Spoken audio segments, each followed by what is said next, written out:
Hello, welcome back to Mr. Arsenal podcast. Please bear with me, I'm late it's just been mad.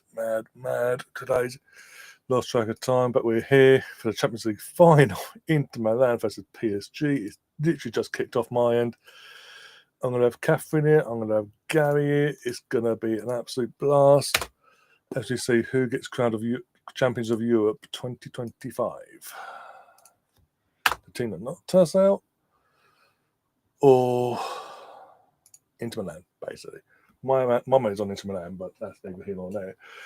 If you are new to the channel, by the way, let's do this.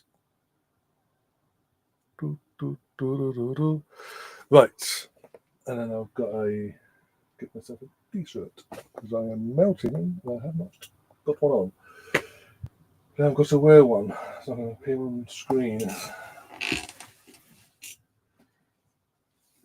Just a heads up, the lighting's sucked out of me. Just watched Doctor Who and it's pissed me off. Russell T Davies actually pissed me off. Hi, Catherine, how you doing? Doing good. I don't know. I think this is actually like the most relaxed I'm gonna be for any Watchalong. Well, I mean, maybe the Super Bowl, which was my first one, but that was the Super Bowl. Yeah, but it's because there's no emotional. In terms of games like tonight, there's no emotional attachment for us, is there? It's just what would be will be. You can just chill and all that. Yeah, just get the t-shirt on. It's so hot over here. Not want a t-shirt all day. Yeah, I have a blanket on with my shorts and my Dutch jersey that I got for like $20. Got it at the same time that I got my England one, which I mean they were both on sale, but I don't know. My U.S. women's national team one is in the wash, so that one I'll throw on for the U.S. versus China game today. It kicks off in 2 hours. Ooh. I got this game, which I kind of want PSG to win. That way we can say we at least lost to the. At least we lost to the champions. Yeah. So I'll go from this game to USA versus China. Oh, it's a 5:30 kickoff. So. Yeah, I've just been watching the season finale of Doctor Who tonight, hence why I'm late, because they decided to drag it out for half an hour, and I wish they just sped it up because I'm not impressed. That's all I'm going to say. I have never seen Doctor Who. It's probably one of those shows. I've seen enough like spoilers, you could say, or callbacks from different shows to it, but never have seen it myself. The commentators, like 2 minutes before kickoff, when the teams were walking out, they always come up with the interesting facts. Interesting fact for this one: the PSG starting 11 average age versus the Inter starting 11 average age is it's like a 5.5 year difference between the two. Oh, bloody hell. PSG being the younger side. So it's interesting. You have, as the commentator had said, boys versus men. The old cliche, of course. Yeah, of course I go down that route. Yeah. It's probably melting. Gary will be on us soon as well. He did ask to come on, sent him a link. So Liam was meant to join us, but he's not feeling too well at the moment. So that's a 50-50 on that. Oh dear. I need to get a cotton t-shirt, I think. Fuck. Oh, what we're doing. Let's see.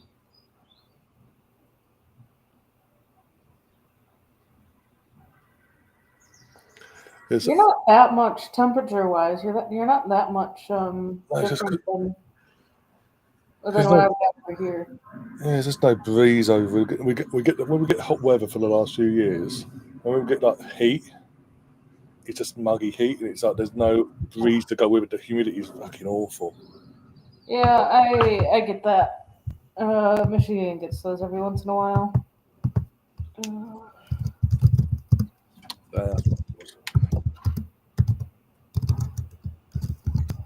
I will open up betting soon, by the way, guys. Just bear with me. I'm trying to fucking log in. so many fucking passwords. It's going to be every fucking password in the fucking world. Otherwise, you'll get hacked and this, that, and the other. So it's just like, okay. We go LT, then we go that, then we go that.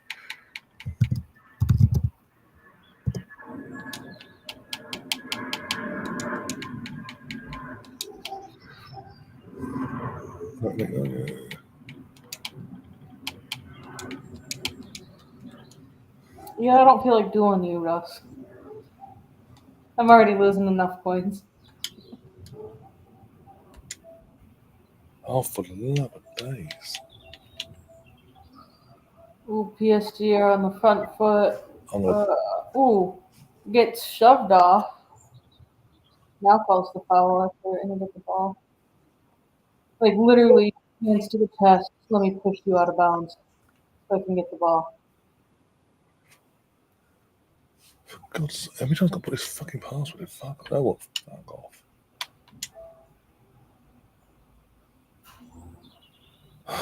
Give me strap signed in. Is this on YouTube by any chance? Because I'm trying to sign in, but let me sign in on my console. Really fucking aggravating me.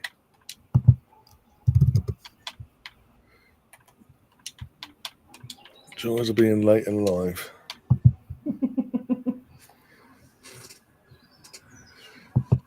Ooh, wicked crossing from the free kick gets to no one. Goes to the opposite side. Several crosses into the box. Out for a goal kick after try number 3.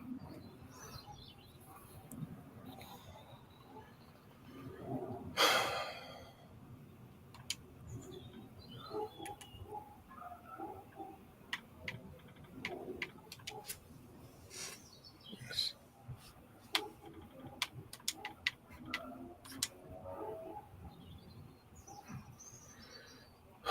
Give me strap. No, what was that?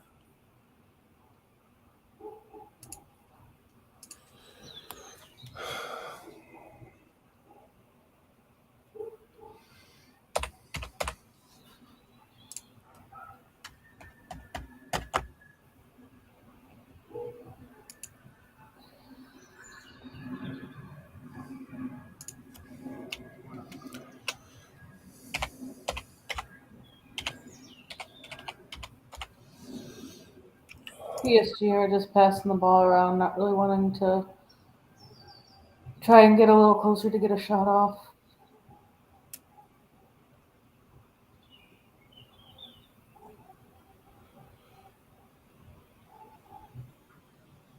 Yeah, they're just dancing around with it right now.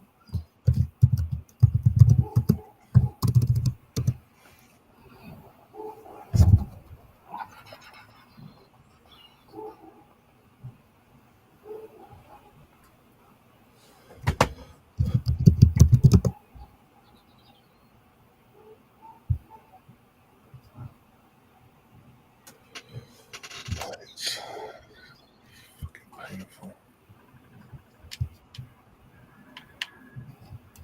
And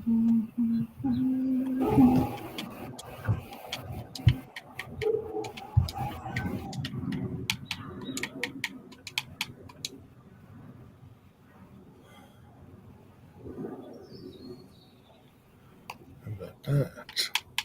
Put that in and about that.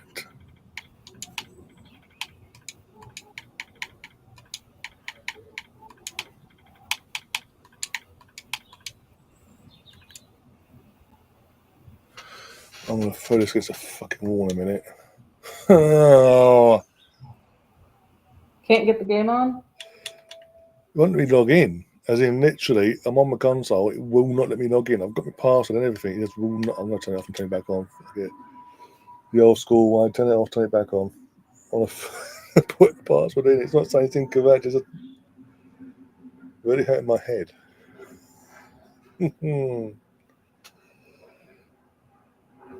Oh dear.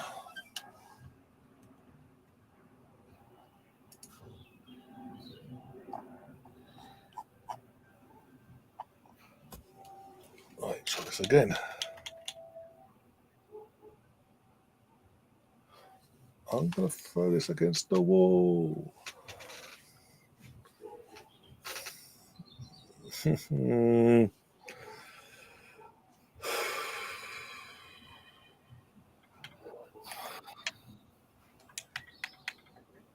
Doesn't really seem like either team is really wanting to do much, at least in this first 10 minutes. A lot of possession for PSG. PSG have gotten off 2 shots. That's it. There goes Dembele dancing around. Shot. Saved. On target, but saved. Try like this. Fuck it.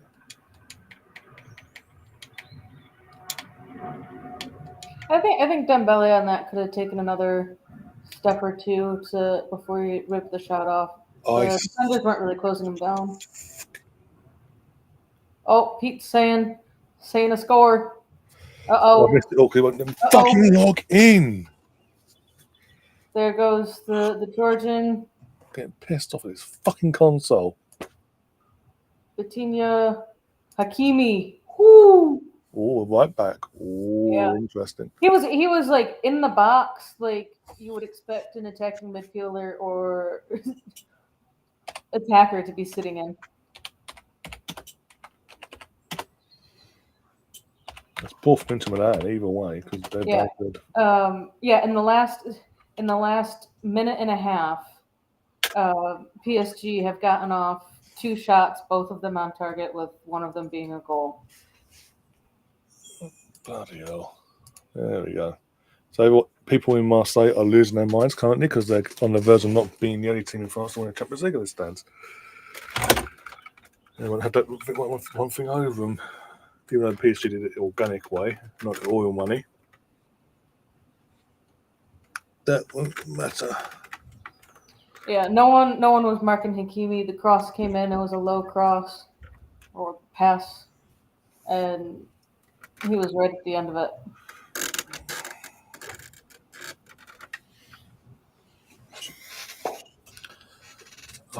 Right. Go back up. If I have a t-shirt one there and it's melting me. Fucking hell.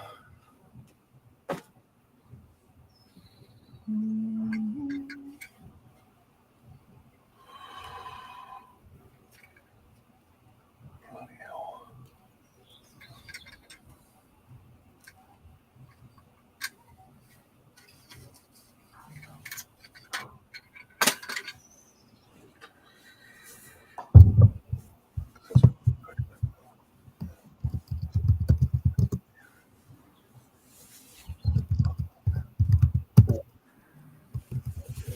Well,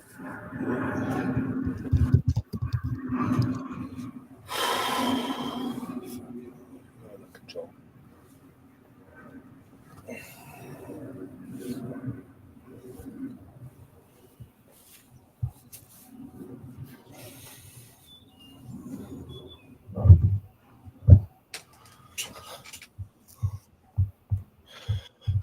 Like that. Oh, days.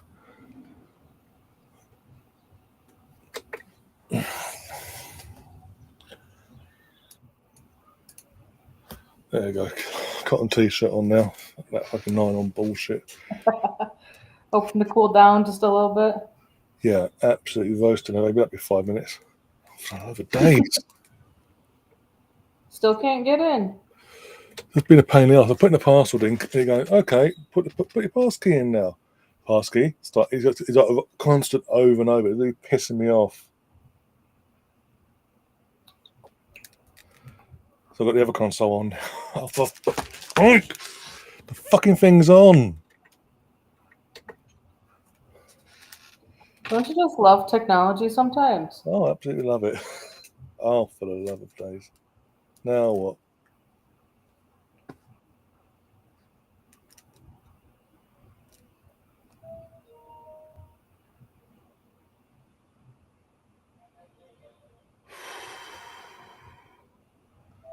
Absolutely roasting.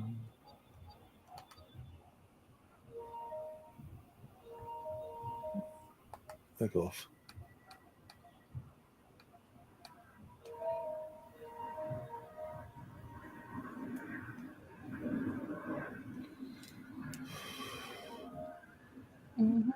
Accept. What are you signing in? No. Do that. Oh, days.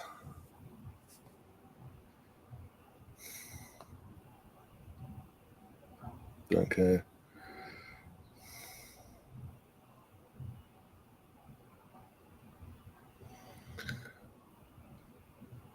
Right.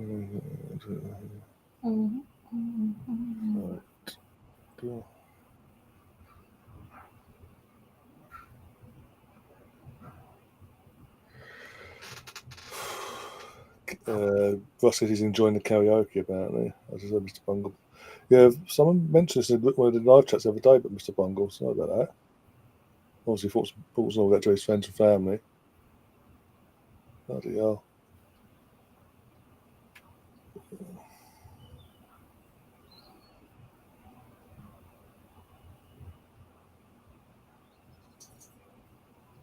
Ooh. No foul? Interesting.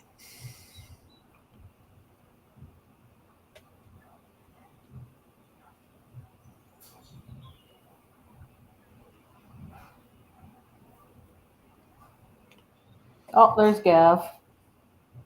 Yeah. There you are, fine. Yeah, no, sorry, Gav. I've been absolutely run ragged with other stuff. Wednesday was Wednesday the migraine attack and just wouldn't fucking shift. So I won't put myself through doing a live stream with a fucking migraine. That migraine and the mild weather I don't know, mild. The heat that we've had it for the last few days. Not good, not a good combo. Plus, you guys won, so yeah. And yeah, other stuff going on as well. Off it, behind the scenes, family wise, I didn't even knows about. Thank you, Brendan. So yeah, just took myself away for a few days, and now we're back. And then they'll come back. I'm late, and then it wouldn't let me log in. There we go. Watch live, please. Get me in this fucking game. There we go. Why interwing yellow? I don't know. I mean, they can't wear their black and blue. But I swear that's not even their away kit. But okay, I don't know. That's Might their be away their kit. third kit. I think it is. Think, not sure, but yeah. I was going to get the two finals out in 3 years and lose both of them. Yeah.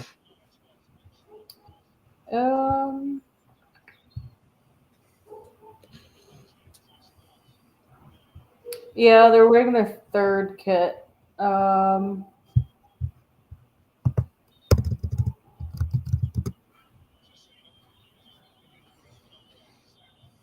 Let's see, 25. See, their away kit is just a white kit with blue trim. So They could have won the white kit. yeah. Hi Tom, hope you are recovering, my friend. Getting day by day and all that we said before. Hope you are recovering somewhat, if not fully yet. I don't know. Still no corners.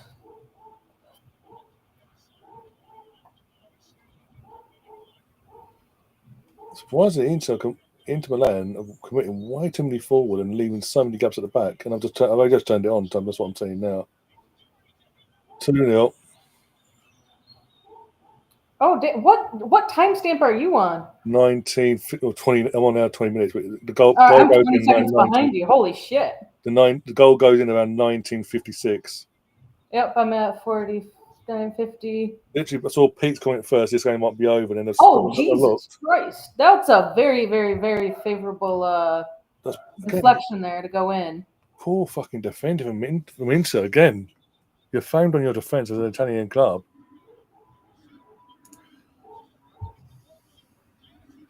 My brothers have said no point in watching it anymore. No, we'll just pack up home now. Let's just all go home.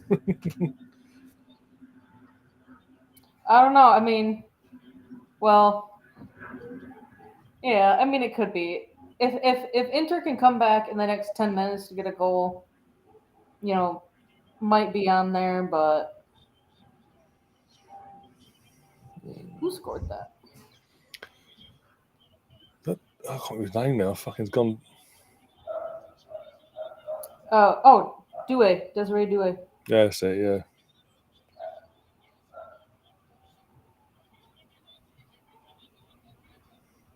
Ooh, he's doing pretty good. He got the assist for Hakimi's goal, and then Dembele got the assist for goal number 2. No, it's like I don't know what it is, Pete, but Inter maybe the effects of losing that by a point to Napoli's fucked them a bit.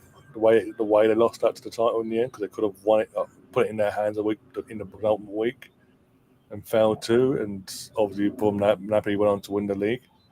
Maybe that's having an effect to them. Obviously, PSG aren't faltering so far.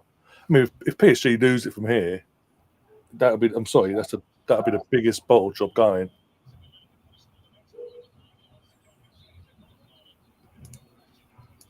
For a final, anyway. Since 20 years ago, biggest bottle job since in 20 years, when AC Milan bottled a 3-0 lead to Liverpool. We all happened there.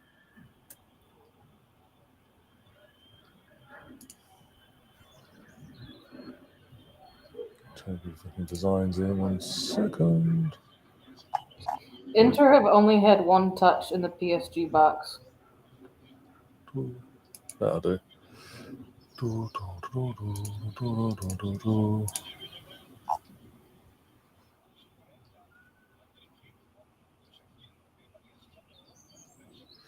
You say that, Brendan, but come on, the way Inter have turned up in this final so far, even we with the fucking limited numbers would have a chance in a one-off game. It's a one-off game; anything can happen. I mean, yeah, anything can happen in a one-off game. Literally, look at last week. Yeah, I was gonna say, look at last week. I think going into this from a betting standpoint, Inter were favored. They're not anymore. No.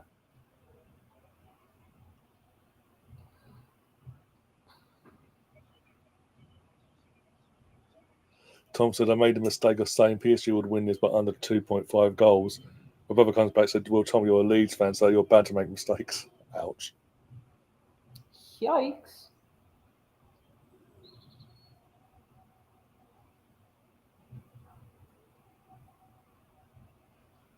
Again, I refer back to last weekend. Mm-hmm. Just saying. And the reason I can refer back to last weekend, because last weekend we went up against the best team in Europe in the women's game. I made them look bang average. So that's no mean feat. And beat them, obviously.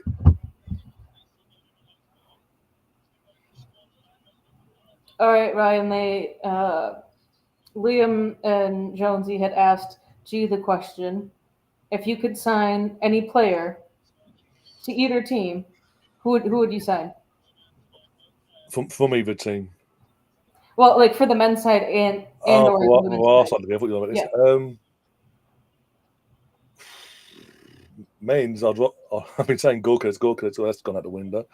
We need that now striker that's really ready and raring. That's got the goals in him at the highest level in Champions League and all that. He proved it and got that engine and want to go and win.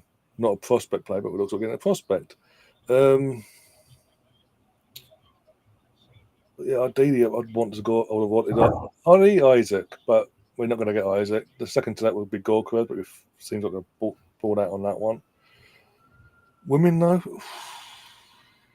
it's an interesting one because there's not much in terms of it depends on who goes really from the squad in the summer in terms of either free transfers or just wants to move on. Yeah, I mean, for the women's side, like I don't even know. I don't. They've already announced Amanda and Lena leaving. I mean, their Yeah. contracts are expiring. We know managers unless they announce something spectacular in the next week or so. We know managers even as well. Sinsberger. I thought she had another year on her contract. No, she only signed a year on. I'm still listening. My plant fell. I have to go pick that up. Brendan, you already told me you only watched the highlights. What's the formats? First half, we were the dominant team. Second half, they came out fighting and showed why they are the best in Europe in terms of how they put themselves across. We contained ourselves and then took our opportunity when it come. And then after that, once we were 1-0, there was only one winner really. It was just about going for the motions and game management. But my point is, in one-off games, no matter what the opponent, and no matter how things may be going through phases in games, if you stick at it, you can find that way to get yourself that edge in the lead, etc. Look at Sunderland. They're literally 50 minutes to go. They're getting dominated by Sheffield United in the playoff final. Out of nowhere, got themselves back into it, and then went on to win it and put themselves back in the Premier League after 7 years. 20 years ago, Liverpool 3-0 down at half time against an all-conquering, swashbuckling AC Milan side of that time, and found a way to get back in and go on to win it in penalties. History shows us in one-off games anything can happen, no matter what the levels are. Arsenal's would be. I don't want to sign Lucy Bronze. Jesus Christ. No. I mean, Lucy Bronze is too old now. Lucy Bronze. I mean, we've got Fox anyway. We've got Fox. Yeah, we have Fox. I think left back we still have covered. Jenna Neiswanger signed in the January window. I think she's like 24, somewhere around there. I mean, they're 23, 24. She does have a lot of potential. I think that the only reason that Emma Hayes didn't call her up to the national team for this window is because she hasn't been playing for Arsenal. But who's only just arrived as well in terms of Neiswanger. Yeah. So I'd like to see her get more minutes. I mean, Katie McCabe can play absolutely everywhere except in goal, and she pretty much plays everywhere for Ireland. And then, so I'm thinking midfield. We have Mariona who's staying. Kim has another year on her contract. Which she'll probably retire after that as well. Yeah, and then there's Frida, who's just on a new deal. Yeah, who just signed a new one. She's still only 24. Yeah. In the attack, we've got Stina, we've got Russo, we've got Beth, we've got potentially Chloe Kelly if she signs a contract with us, and Caitlin Ford. Yeah. From a midfield perspective, I mean, because then on the bench we have Lee Valti, Vic Palova, and Kyra Cooney-Cross. Which when we signed Kyra, it was more of like, we're going to try and turn her into a Kim type situation. Yeah, the ideal replacement for Kim, yeah. Yeah. I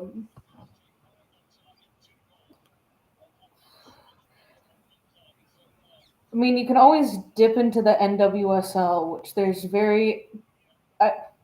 from an attacking perspective, I'd say like go for like Trinity Rodman. I would say go for, Sophia Smith, now Sophia Wilson, but she's out on maternity leave now. But Trinity Rodman, the only reason I'm hesitant on that one is she has a back problem that she's been trying to deal with, like back spasms, and she injured her back during a game, and she was out for a while, and she's like just getting back into things. Midfielders, I mean, there's always Sam Coffey. She's a CDM. She plays for Portland Thorns, and she is an Arsenal fan. So it's not like she doesn't already know anything about the club. Um, Trying to think of like, I mean, there is Rafaela. She's still playing for Orlando, and I know that she left the club kind of in a shock turn, and Arsenal had released her for um, personal reasons to go back to closer to America or South America. She's 33. Yeah, she's only played 2 matches so far this season. Yeah.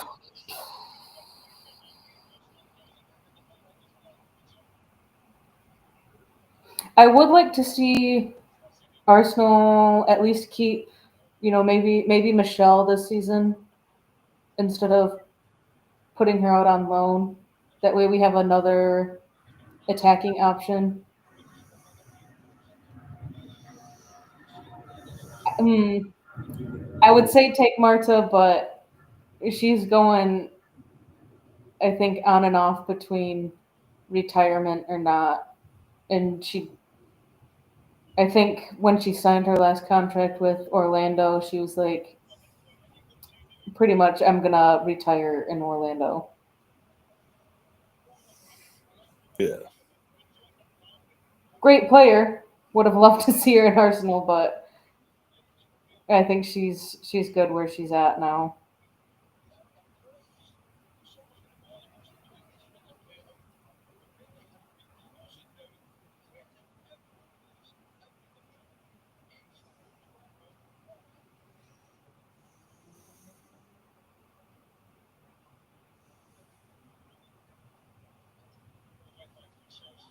Dabinho would be nice.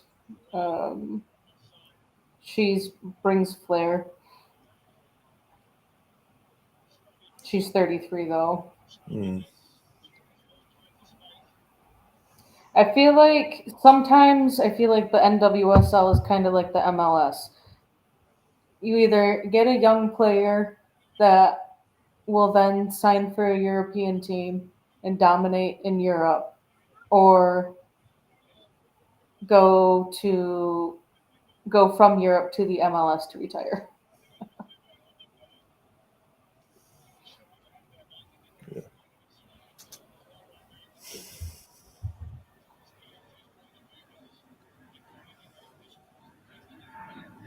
It's the year 2092, and Marta is still playing football.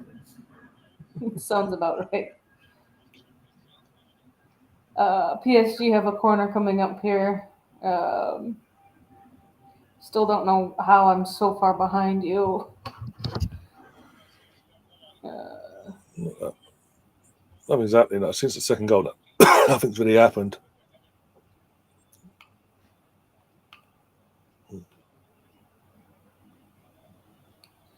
yeah, let's see.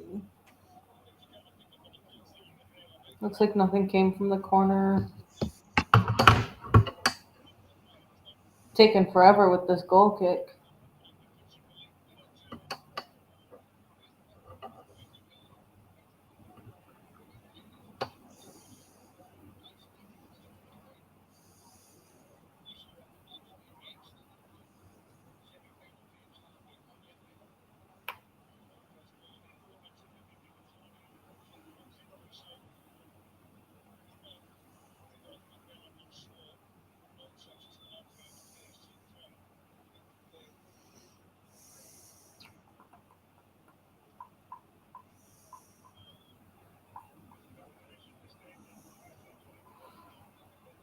I've not seen Thunderbolts. Have you, Ryan?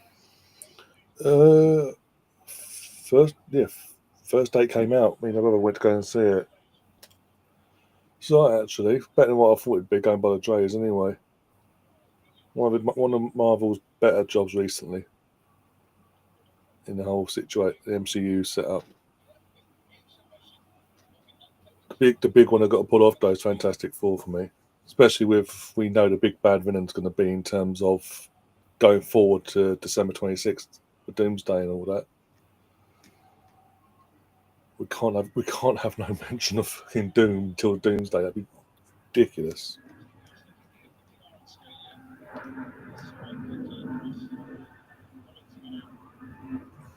Slightly concerned that Chris Hemsworth has done his announcement on, well, done a sort of an announcement post on his Instagram the other day, though. Oh, I missed that. I think it's still up there, but yeah, it's one of his most recent posts. Basically, you love it. I love the fact that playing for and holding Monier. I can't remember. Monier. I can't remember the fucking Hammer's name, but Stormbreaker and this, that, and the other. It's been an absolute blast and all that palaver, basically. Basically suggesting he's done filming and he's played his time now and all that malarkey. Like, bye bye. Is what you read between the lines and all. Not surprising though, with Chris Hemsworth being like, yeah, I kind of want to be done now. He's done a lot in the industry. Ooh, Inter had a corner header, just wide, I think.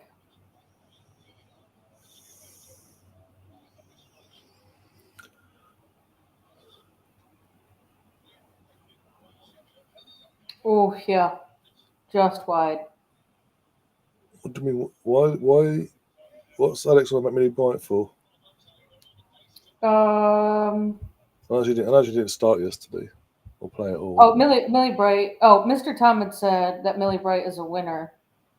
Um, what happened to Millie Bright is she said, "I don't want to come to this international camp. I need to." She did on her um, Daily Dose of Brightness podcast or whatever the podcast is that she does with Rachel Daly. She said that she needs to focus on her physical and mental health right now, before she even considers looking into being ready for the Euros.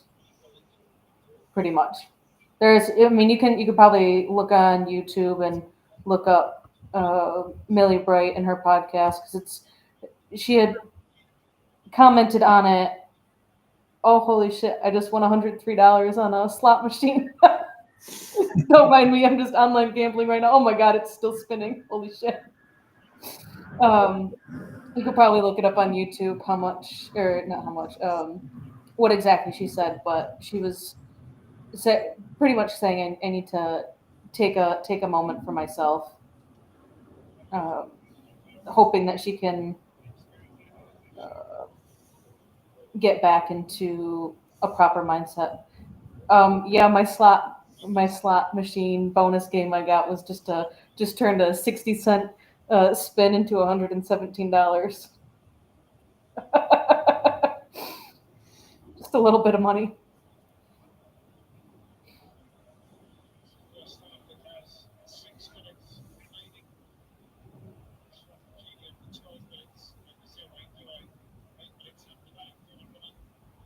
Yes, Mr. Tom Millie Bright does have a podcast. She's been doing it with um, Rachel Daly for a little while now. It's not quite like the Ella Toon and Alessio Russo podcast.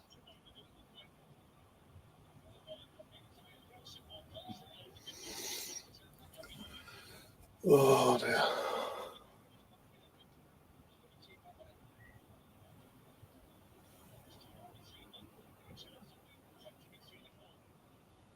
Inter need to do something for half time and quit because this game is literally coming. It's looking like a dead rubber already.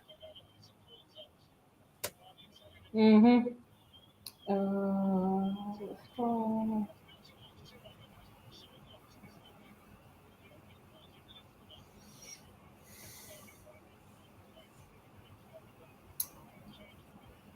All right, I'll take my MCU villain name.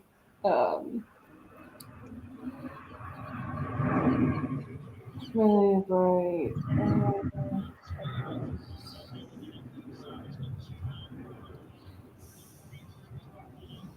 The name of that podcast is Daily Brightness. Daily spelt the same way that Rachel Daly spells her name.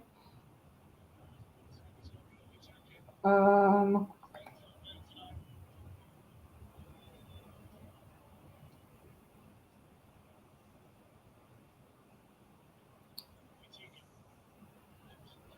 all right, so Arsenal keepers for potential signings. For the men, the keeper we were linked with last year, you still with him now being linked to going to Barcelona. Who would your next backup keeper be? Because I don't think we can have an academy keeper be the backup to David. No, I think she's a year or two to. She needs that couple more years just to fine tune herself and maybe go out on loan next season, get a experience elsewhere. Yeah. I mean, yeah, for the men's and the women's side, like Zinsberger, she's going to be leaving, so then we'll just have Daphne and then Naomi. Yeah. Would love to see Naomi like go on loan, maybe like London City or West Ham. One of the teams that tend to not do all that great, just so she can get some WSL minutes. And then like for the men's side of things, we can't go through having a crap loan player or having the academy dude or the guy that we signed last year. Oh yeah, Stratford. Yeah. He's Who 16, he was essentially playing for the academy. Yeah, effectively, we signed him. He just turned 16, so he'll be turning 17 any time now. He's a kid still. Again, you can't. For a team that wants to be competitive, you do not have a 17-year-old as your backup as your number 2. No, that's just stupid and asking for trouble. Again, with him, like with Naomi, send him out on loan next season. We'll go and get us a number 2. If it looks like we fucked up the Garcia side of things in terms of from Espanyol, looks like we fucked that one up somehow. Yeah, I mean with Barcelona, or at least a fan account who thinks they know about Barcelona women's transfer rumors, have said like they're wanting to essentially do a little bit of a purge, probably because they want to have some other academy players being brought in, so that way that they aren't breaching any financial rules. Ooh. How did he miss that? And they're like, oh, we would be open to having Ellie Roebuck be either sold or putting her out on loan, kind of thing. If she can be healthy, which she played, I think, 3 games this season for Barca, I would take her on loan or sign her because she does have the WSL experience. Fuckface decided to just drop her for Keating before the season had really even ended, and she was still on the bench, so it's not like it was when she was going through her health problems. So I mean, and she did, I think the last year in which Ellie Roebuck was playing for City consistently, I think City had finished second or third. That's the issue we finished. I think now. Last season, the season before this season, just then this season. So previous season, they finished second. Just about by the end. The 24-25 season was Keating and the Japanese keeper. Yeah, they bought and then the switch between them with who's number 1. And then the 23-24 season was when she was, I think, going through her health problem, and it was Keating. And so there was the 22-23 season where she had started out, and then I think she just got dropped because Fuckface was like, Taylor, that's his name, Gareth Taylor. I was trying to figure out what his name was. But again, it's not. Well, as we now know, it's not. It wasn't just a one-off because he did the exact same thing to Chloe. Yeah, thankfully.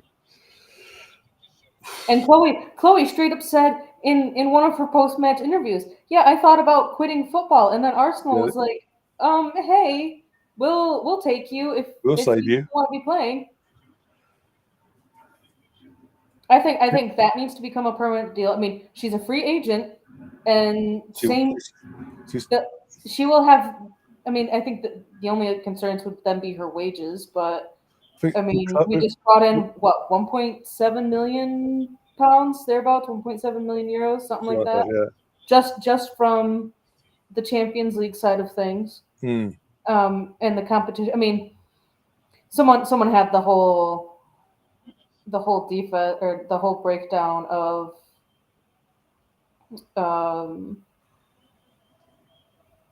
everything that Arsenal won prize, because I mean I think had they gone so they got money for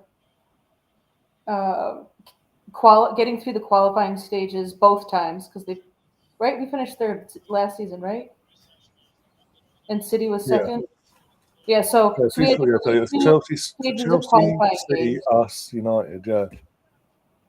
Yeah, so we got money for getting through qualifying stage 1, and then qualifying stage 2, and then final playoff round for the and then we got money for the wins that we had in the group stage, plus topping the group stage.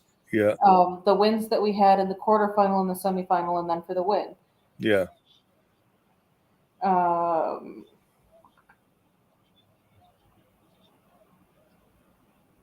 trying to look for the breakdown. Going back to Chloe, like she's doing and saying all the right things.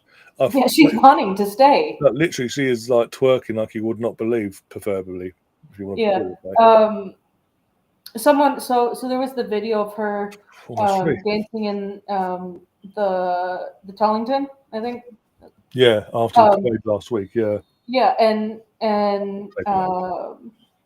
someone had then found, or they took a video of her, 2 minutes before that. She was in her car outside and just like and there's and she was just like driving down the street, and sees all the fans cheering on, and she's just like, hold the car, please, go park, do something, I'm getting out and I'm gonna go with the fans.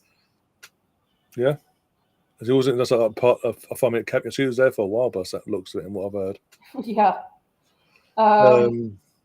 Someone said PSG have created more expected goals in 11 minutes than they did the entire tie with Arsenal. This is what Arteta is talking about with luck, timing, and the small things. Helps you have a striker, my friend. That's all I'm saying. Yeah. Anyway, but going back to again, Chloe. It does look like she's back, like you said, in terms of she was willing to quit, take some time out from football. She's pretty much given up her hopes of being part of the England squad and all that for Euros, by all accounts, by the sounds of it. And we've come and saved her and given her that joy back that she loved about football. The fans love her as well, and as I say, she's doing all the right things from the get go. And even since the final whistle against United in the WSL, she's saying all the right things, doing all the right things. It's just down to the club now. Some people are saying it's pretty much a done deal, just waiting for the things to settle now after the final. And obviously, legally, we have to wait either way until the end of the month. When the loan spell is officially over. When the loan spell officially, yeah. So you're saying that women's football is a little bit different on the transfer side of things, and they actually wait until they start saying, "Oh, deal done. Oh, we've got the medical going." There's a bit more respect, Done deal. Oh dear. Well, what was it? What was it? Start of May. We had here we go for Zubimendi from fucking Fabricia. Nothing sense. Any time now, any day now. Well, no. Last week they had said on the Zubimendi deal.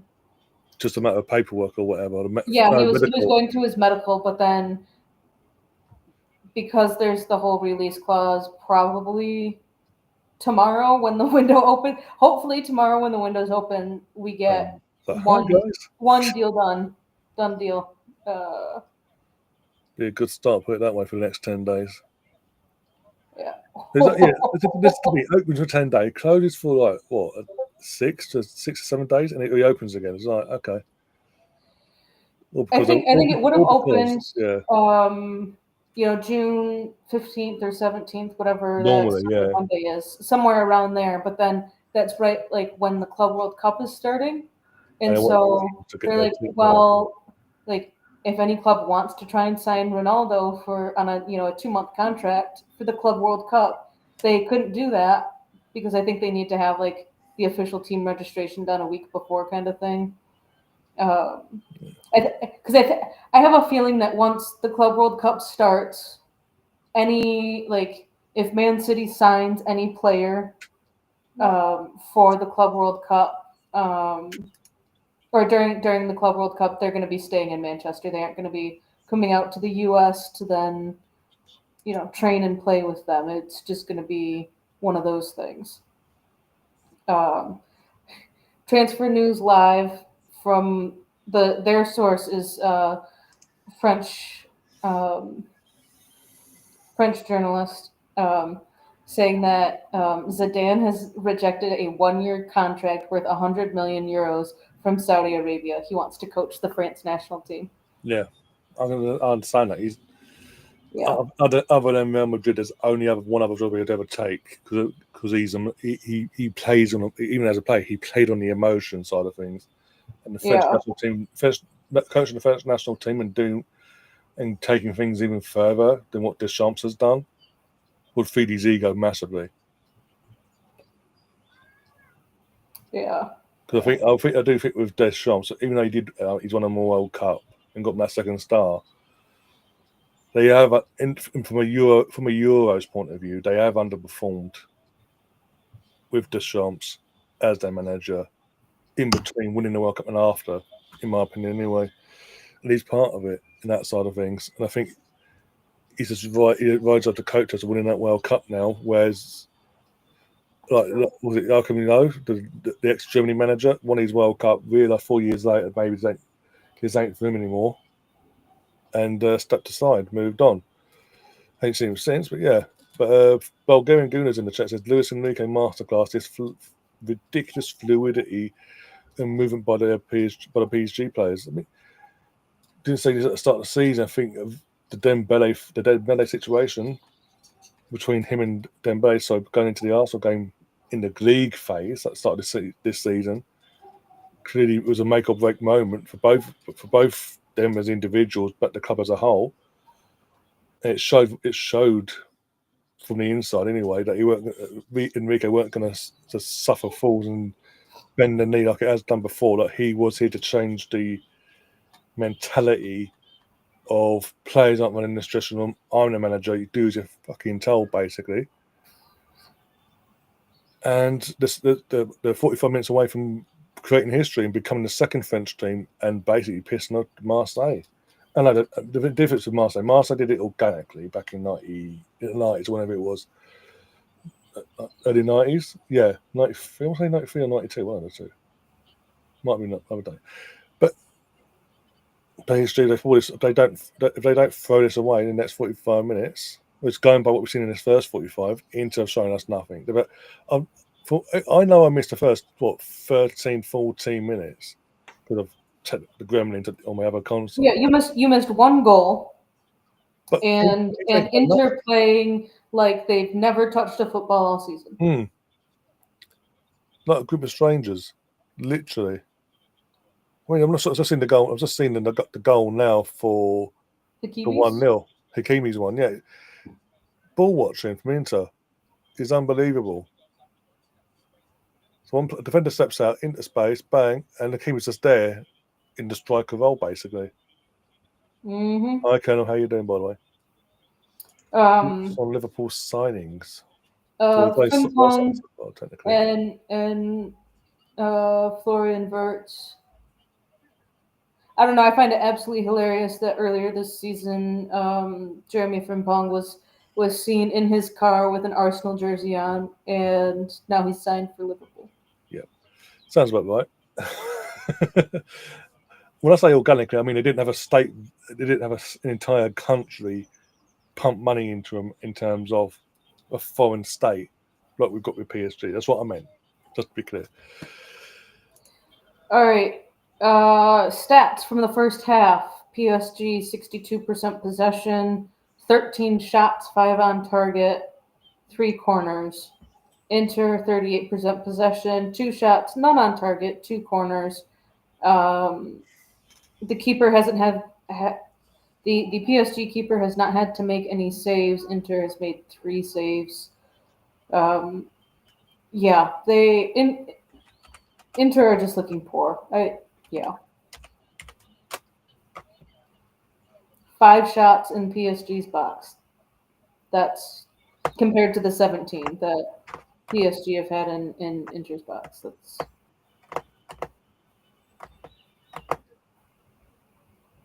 yeah.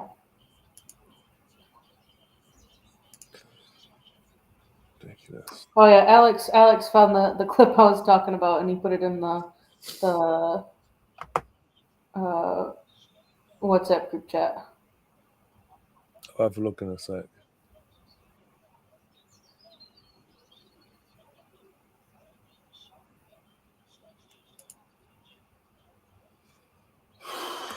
Oh dear.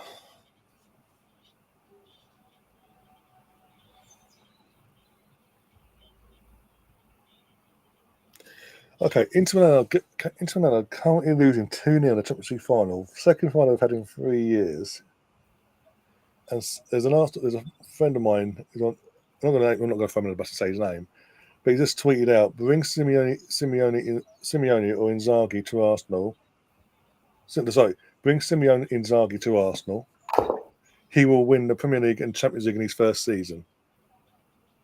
Sorry, are we watching the same fucking game here?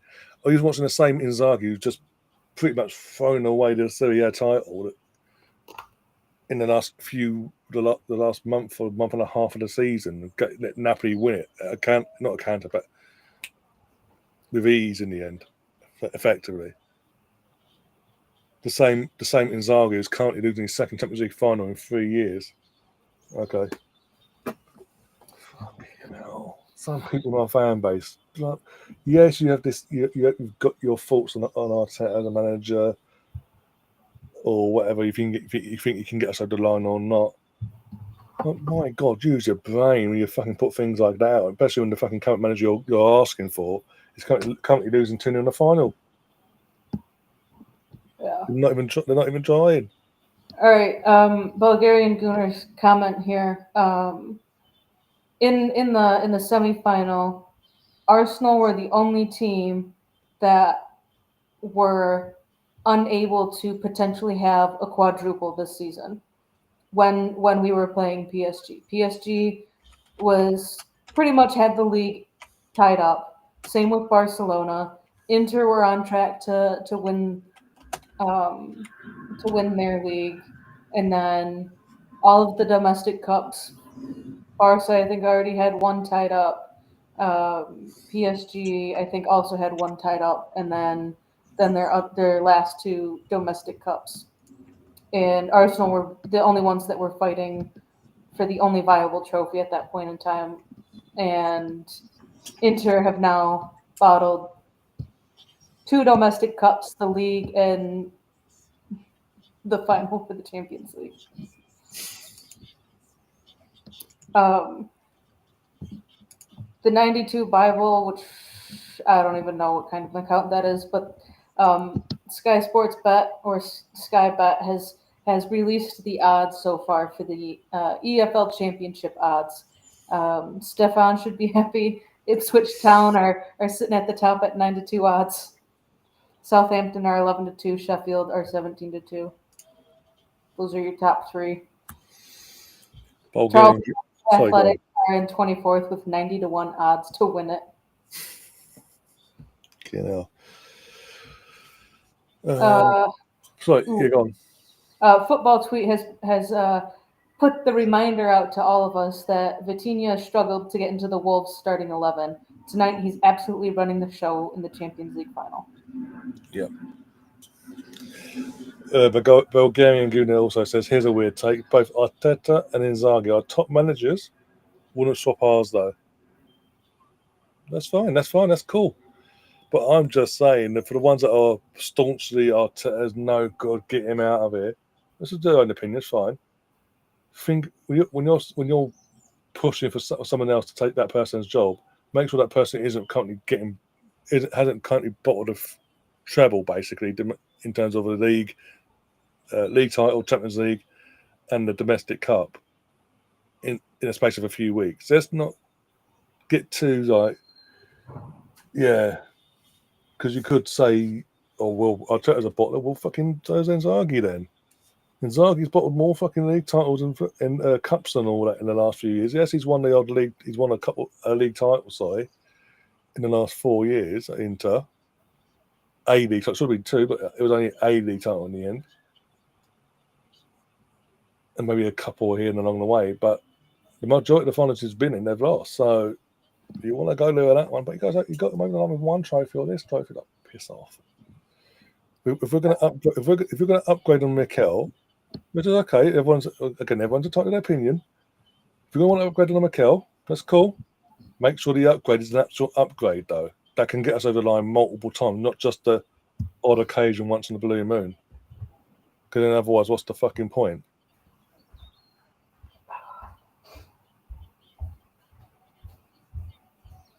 I don't want Mourinho anywhere near my club, Colonel. Sorry. I do not want Jose anywhere near my fucking football club.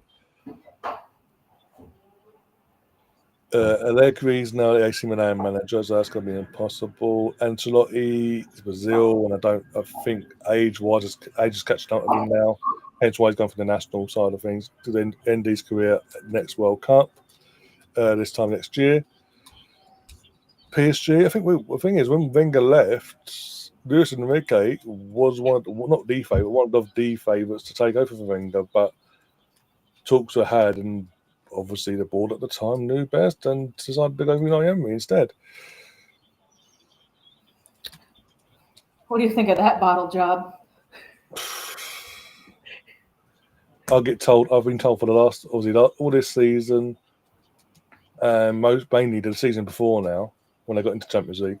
Oh, see, well, Arsenal never gave him a chance. You get it from media in the UK. Arsenal never gave him a chance. The fan is a volatile moment. No. He's lucked out in terms of getting him into the Champions League. He's lucked out because the teams around weren't up to the standard. Let's be honest. He capitalised on that, and yes, they got to the quarterfinals this time in the first season back in the big game, the big league, basically. However, it is in their hand to. All they have to do is not lose.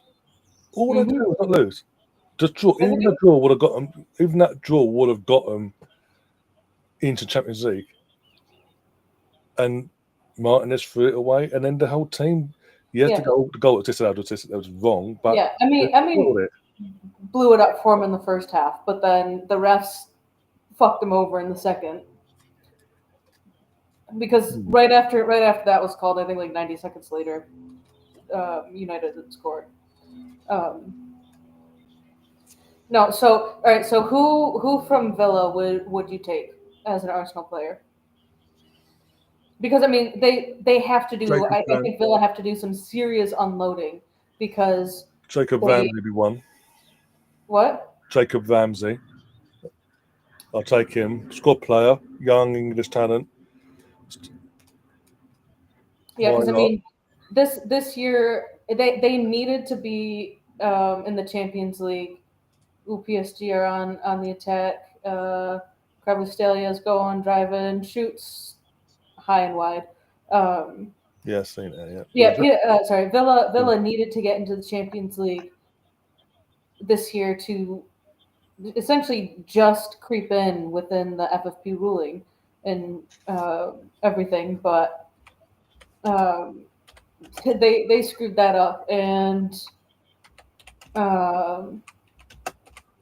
they have to get rid of some of their bigger players. I mean, they can't keep Marcus Rashford. That's not going to be happening.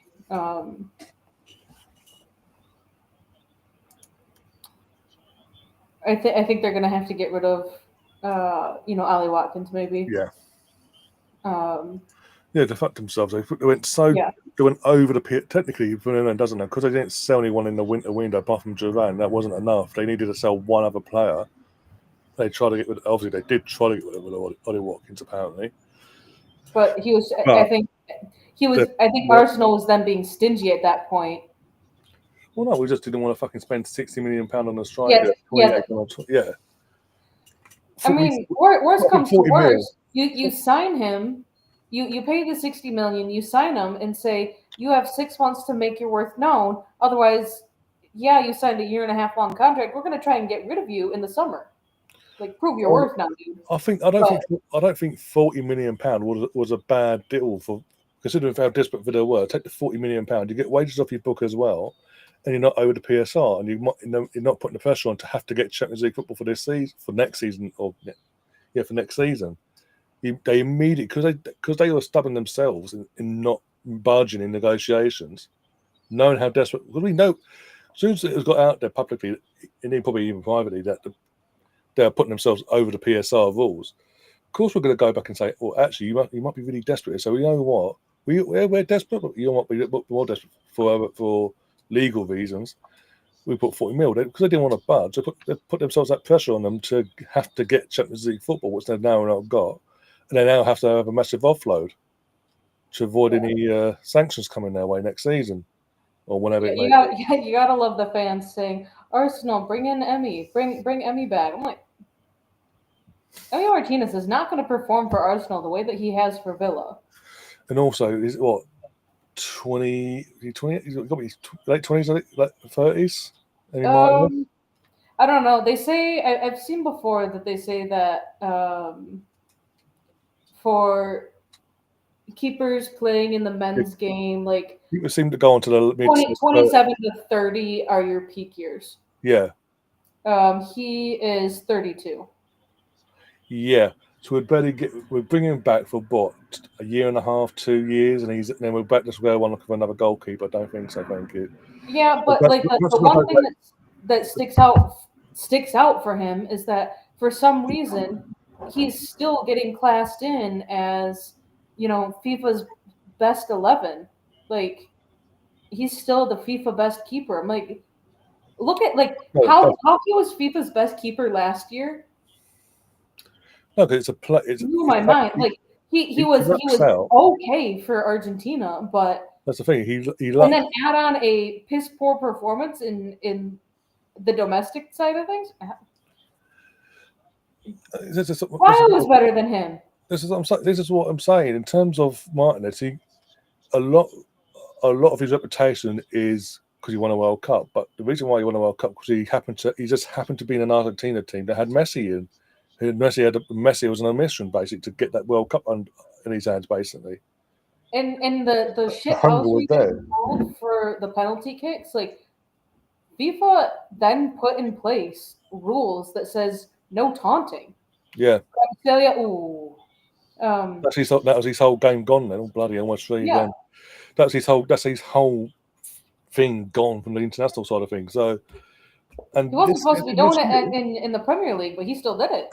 And even then, this season, in recent times, even last season, there's a few times he messed up, but this season he's messed up quite a bit, and cost Villa either points or cups. Basically, let's not get it twisted.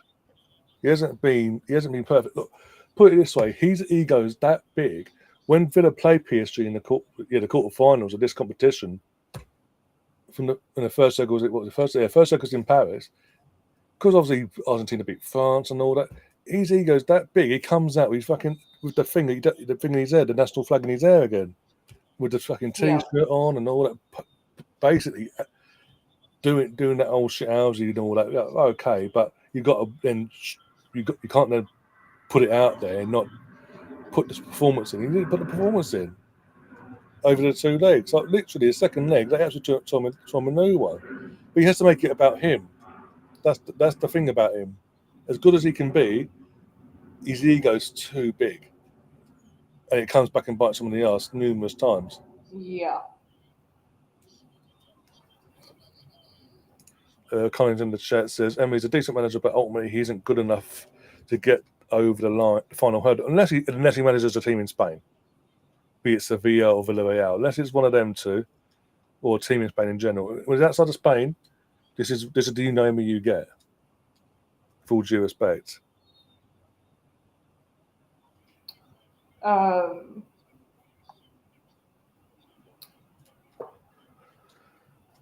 So Eric Ten Hag signed for Leverkusen. He's manager of Leverkusen now. He's already saying, I want to sign 2, if not 3 players that I signed when I was the United manager, and I wonder who they could I be. signed when I was the Ajax manager, and I think one of them was Antony.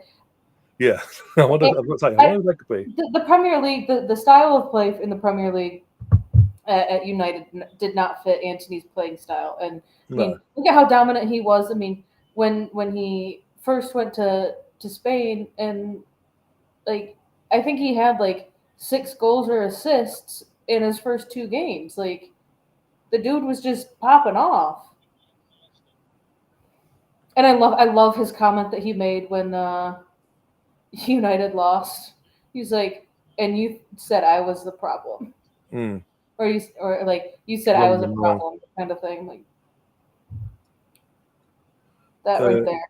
Well, Gaming says for him he'd go and get Konza in. Well, I'm not against that either. Konza's a good centre back, and obviously Jacob Ramsey are definitely players I'd love to see at Arsenal. I wouldn't be against Watkins even now, even if it's as a squad striker, that's just from the bench. So you've got that again as a player. Like we used to, again from my era, like we used to have when we had Bergkamp, Henry, Viltor, Kanu. We had 4 different strikers, but it all had something different to them to bring to the table at any given moment. It wasn't just you didn't just have a list of strikers, but they all did the same thing. Let's see. Martinez is elite at saving penalties, good with his feet, but ultimately average at shot stopping. Yeah, is that Donnarumma down? Yeah, I missed that. I was looking up. He's going up for. I'm seeing now. Marquinhos takes him out. Oh, his own captain takes him out basically. Yeah, he was going to punch the ball. I think he just got the wind knocked out of him. Excuse me. I think here's the problem though. If we go for Ali Watkins, if we go for Sesko, if we go for Gokeres, and we yes, it would be great because we would finally be having out and out strikers. But I mean, if we sign two out and out strikers, we can have some rotation thrown in there. Yeah. But I think what Arteta likes the most is that players that can play more than one position.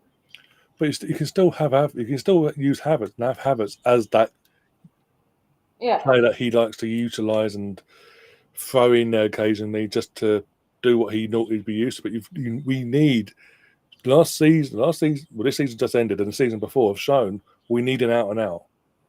Yeah. No matter what he says about his system, we need an out and out striker. For me, Sesko, I know he's 21, but I'm not completely bought on him. I wasn't bought. Well, I never heard of him until last year, to be honest. And then when he was, I'm like, okay, prospect again, whatever. Ooh. But first yellow card of the game. But when obviously we put the last 2 months talking about Gokeres, and then obviously the last minute hurdles just thrown at us this week of no, it's Sesko actually. He's like, because with Gokeres, he's shown himself over consistently. The numbers have improved massively over the last few years. After he did his loan stint at Coventry, went back to Lisbon, and he's played with at least one other player, he's played with one other player that's currently in the Arsenal squad. He played with Ben White in the under 21s for Brighton. Yeah, and they actually someone did find a clip of Ben White giving him a very long distance assist during a game. So I think the one thing that I find frustrating, because with the Ballon d'Or ceremony that's coming up in 4 months, there's the award for the top scorer during the season, and Gokeres has 59 goals, 60 goals on the season, and Salah has what, like 38 or something, Something like 39? that. No comps, 38. Yeah, but because he plays for the Portuguese league, which is not one of, what is it, top 4 or top 5 leagues in Europe, his goals get counted as lesser. Yeah. Which I'm like, that should not be how it is. No, especially when some of them goals are coming against some of the biggest opposition in Europe when it comes to the Champions League. Look at this season. What was it against PSG versus the PSG, Sporting versus Man City in the league phase. And we had just left, and they're just gone. Okay, thank you very much. And the Gorka has literally torn apart limb from limb, and even against Oh, us. Oh, what's happened there? oh, Zaggy's in trouble. oh. Manager's getting a yellow card. Just yellow. Yeah, it wouldn't be a red. All right, so Bulgarian Gunnar saying, which, yeah, to be fair, when you look at the stats for the, by age, how many goals each player Yeah, I was, get like, that. That's at what a I'm certain saying. age. I'm Like, like, yeah, but I want the proven. We've gone too long. yeah, We're too deep in this as a competitive team, so-called competitive team. We're too deep now. We're 3 seasons deep. We've not won something as a competitive team, a challenging team. We need that out and out. We need the ready-made. Like, here we go. Sesko, if we can get Gorkers and Sesko, there's a lot of money, but fuck it. but we have it. At least then you've got Gorkers who's ready and raring. You've got Sesko, you've got the pressure off him, and you can ease him in, and he can build himself up to be and overtake Gorkers in the next few years, maybe. But I don't want. This might be me sounding selfish as an Arsenal fan and being used to Henri's and Anelka's. And even Anelka back in early different times was young, and Henri was till he came in, but he took time. But being so used to what we saw, especially with Henri, we need that out, and we need the proven and ready merit a go striker. We can't afford now going to a full season of being a competitive team with a prospect player again. A player that can potentially get there in a couple of years' time. We need the here and now, ready to go. Let's go. Come on. Yeah. All right. Sorry.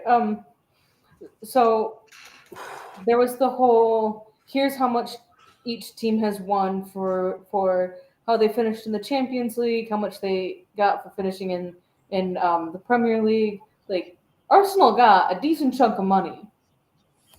Yeah.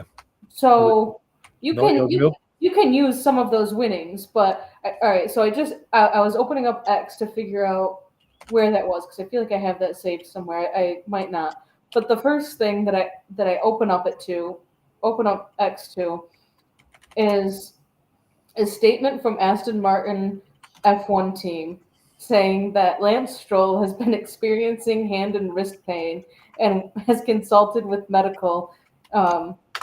And he's not going to be racing tomorrow. He's going to be undergoing a procedure to rectify the issues and then focusing on his recovery.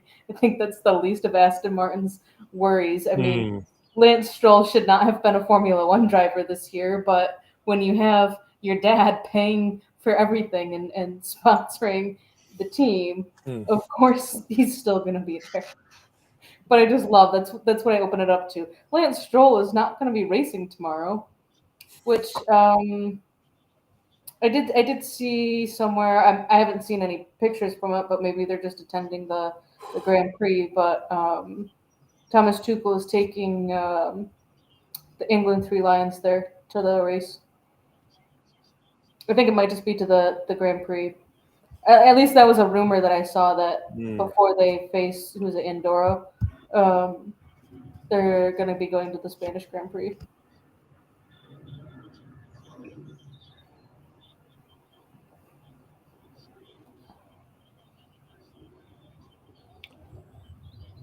Here we go, PSG in the head again. Just wide. Hakimi again.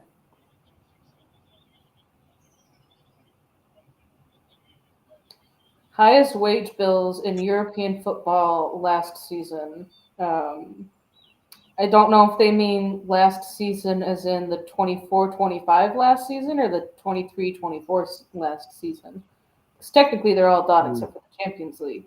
But PSG on wages alone, $658 million. euros. Arsenal are ninth at 381.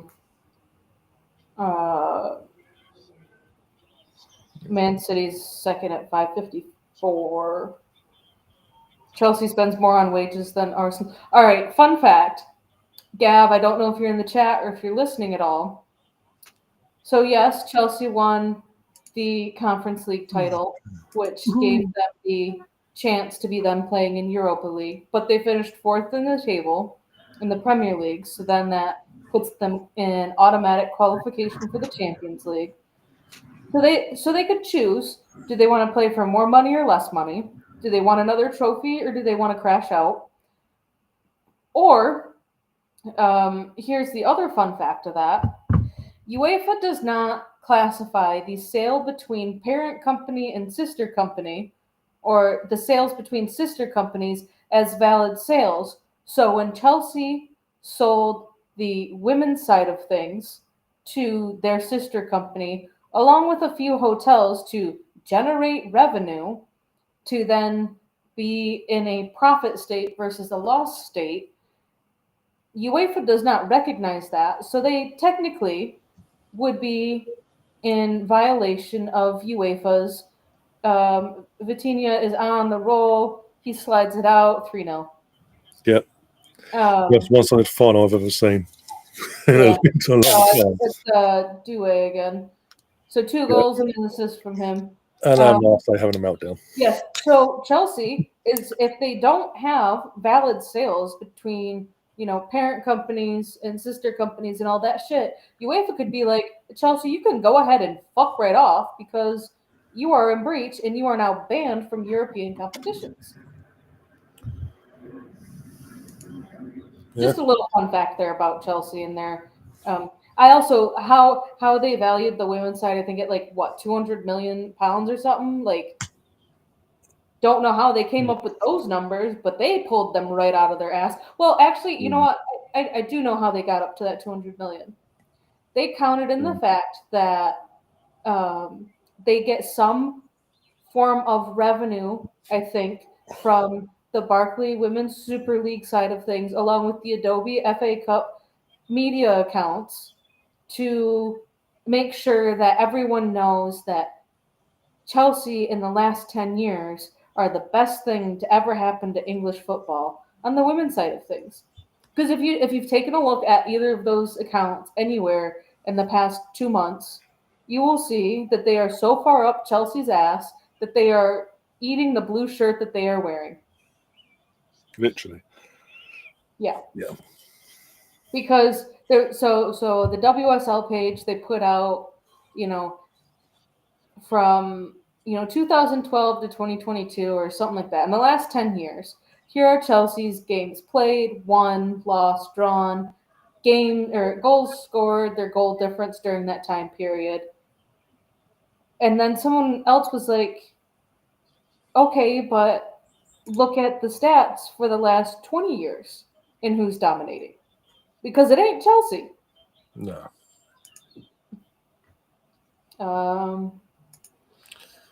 What's the biggest win in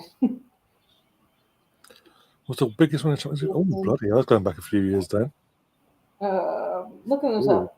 The biggest win in a Champions League final or European Cup final is Real Madrid's 7-3 victory over Frankfurt in 1960.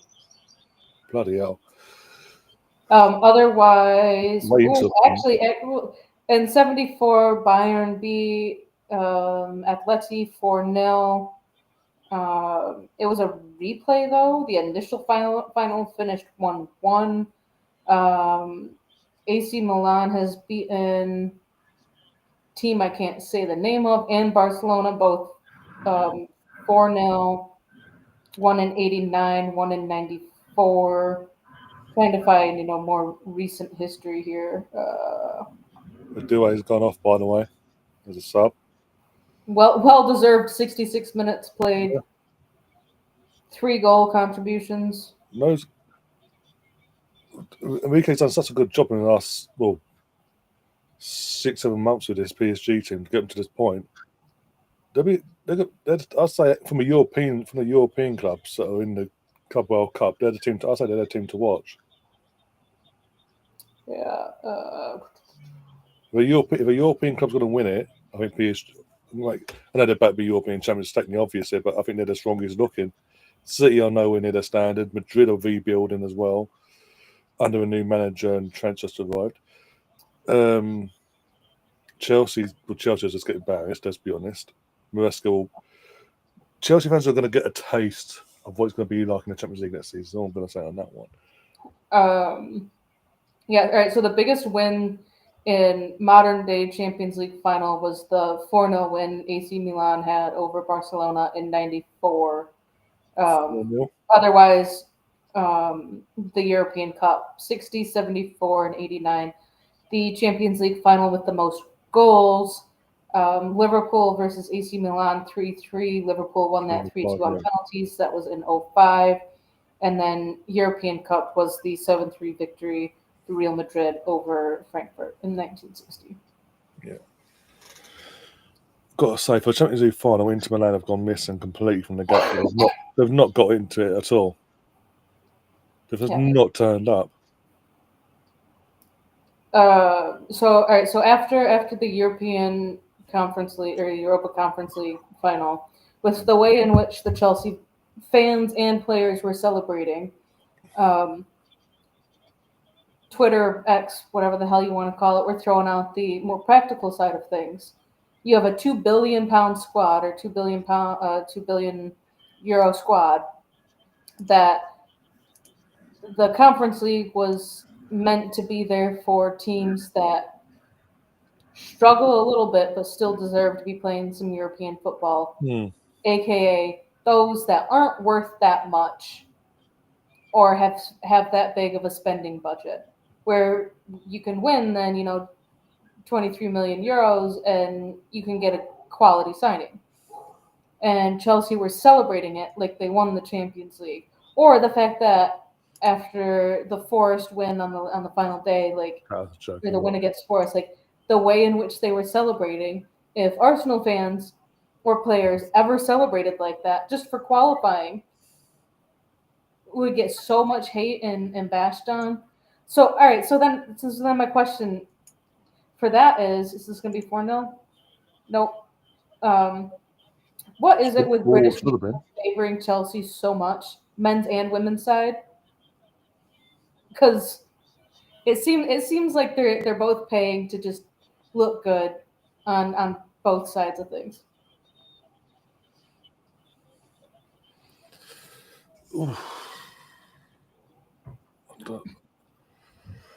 I think I've said this. I've had discussions in terms of Chelsea at the men and how the men's and women's is operated. It seems from the Chelsea fans that follow both. It seems when the American Bodie and all that came in, they left everything that was in place prior to the old ownership with the women. They've left that doing what it's doing, and hence why they've had this kept on going. They haven't had that fall off yet.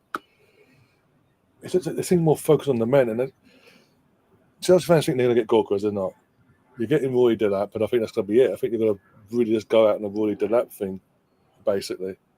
I think Chelsea needs to sell like 7 players. Yeah, they need. They need bandages up there. They need Champions League. They need at least 7 players to bulk their squad out, and at least 5 of them players got to be starters.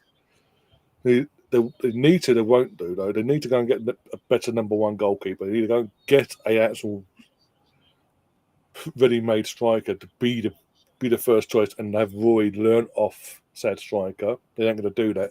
And the reason I say that is because in the UK, I think it's Todd or one part of the ownership or the collective came out publicly and went when there was all these the media piping on that side of bandwagon of no matter what, you've got to go and get experience now. They've actually come out and said we're not going to change our model. We're going to keep with the young, up and coming young potential that we keep adding young potential to the project that we're doing here.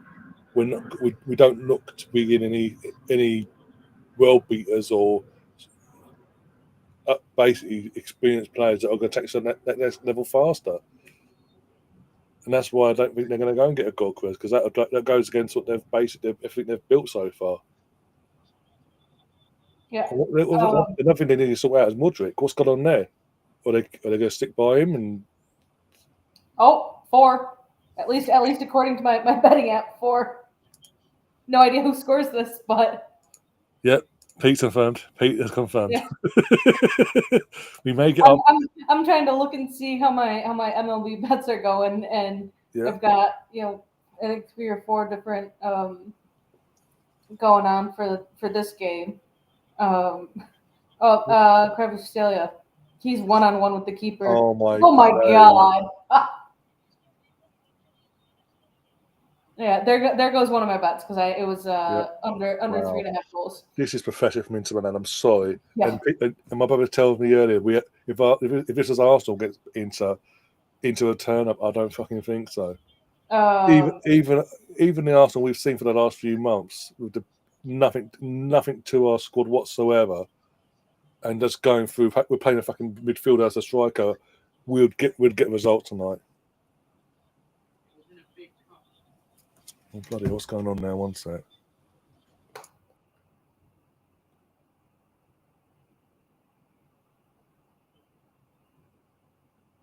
Fun fact here: the Inter strikers have combined for a total of 1 shot, and it wasn't even on target. Martinez has not gotten 1 shot off.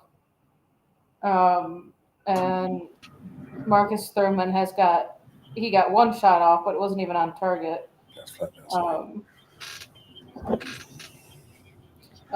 Here! I just got a notification. PSG trying for a treble. See if PSG can finish off a stellar year with their first UCL title. Well, there you go.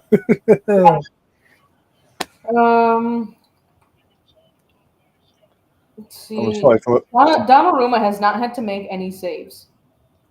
I thought this would be PSG are the favourites, not what we said beforehand, as we were going live and all that. Before anything happened, like kicked off in terms of goals. But for God's sake, Inter Milan are what you'd call football heritage and all that gets round down your throat. They're European heritage in the Champions League, and they're just how can they put a worse performance in tonight? And then, but you go back to 2 years ago, they deserved to win 2 years ago, but it's just bad luck in the end. How can they perform this bad when they pulled one over on Barcelona?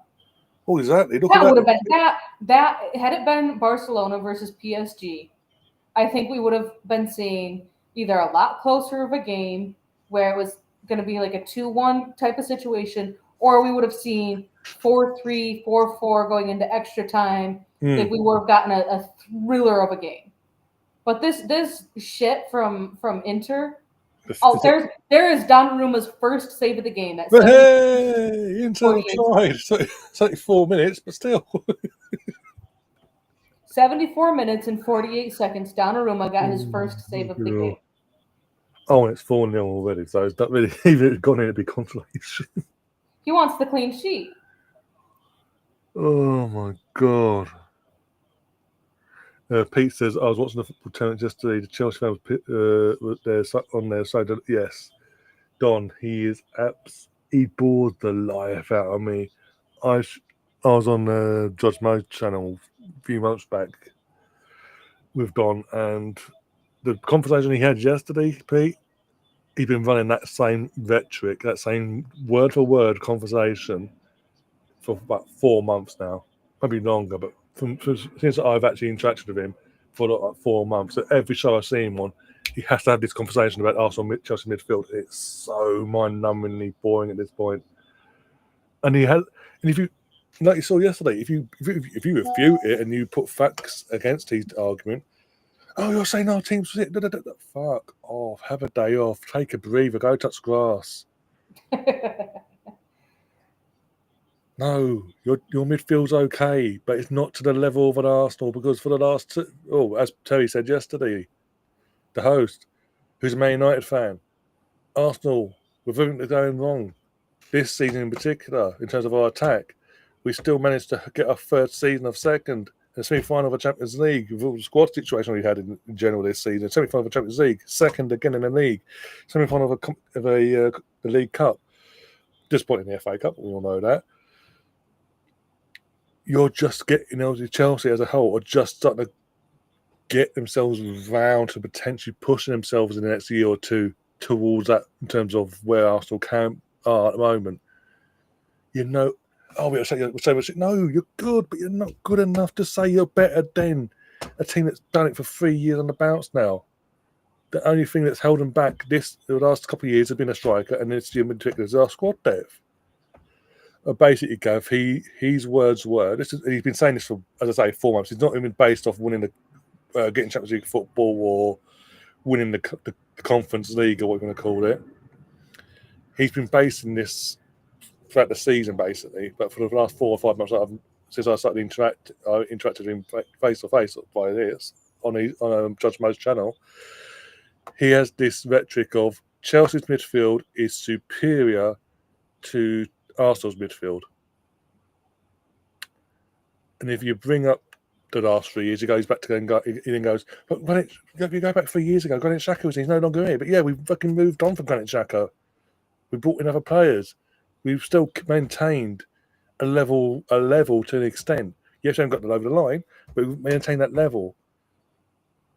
And we're about to bring fucking Super Mendy to the table for fuck's sake. A guy this time last year turned a European final on its head basically for his country, against my country. He replaced what is regarded as one of the best players in the Premier League in Rodri at half-time in that final. And I sat here stupidly thinking at half-time, Rodri's going off, fantastic, got a chance. Super Mendy came on and fucking took, as I say, changed the game for them. You're getting, where did Super Mendy to a fold? We lost Jorginho.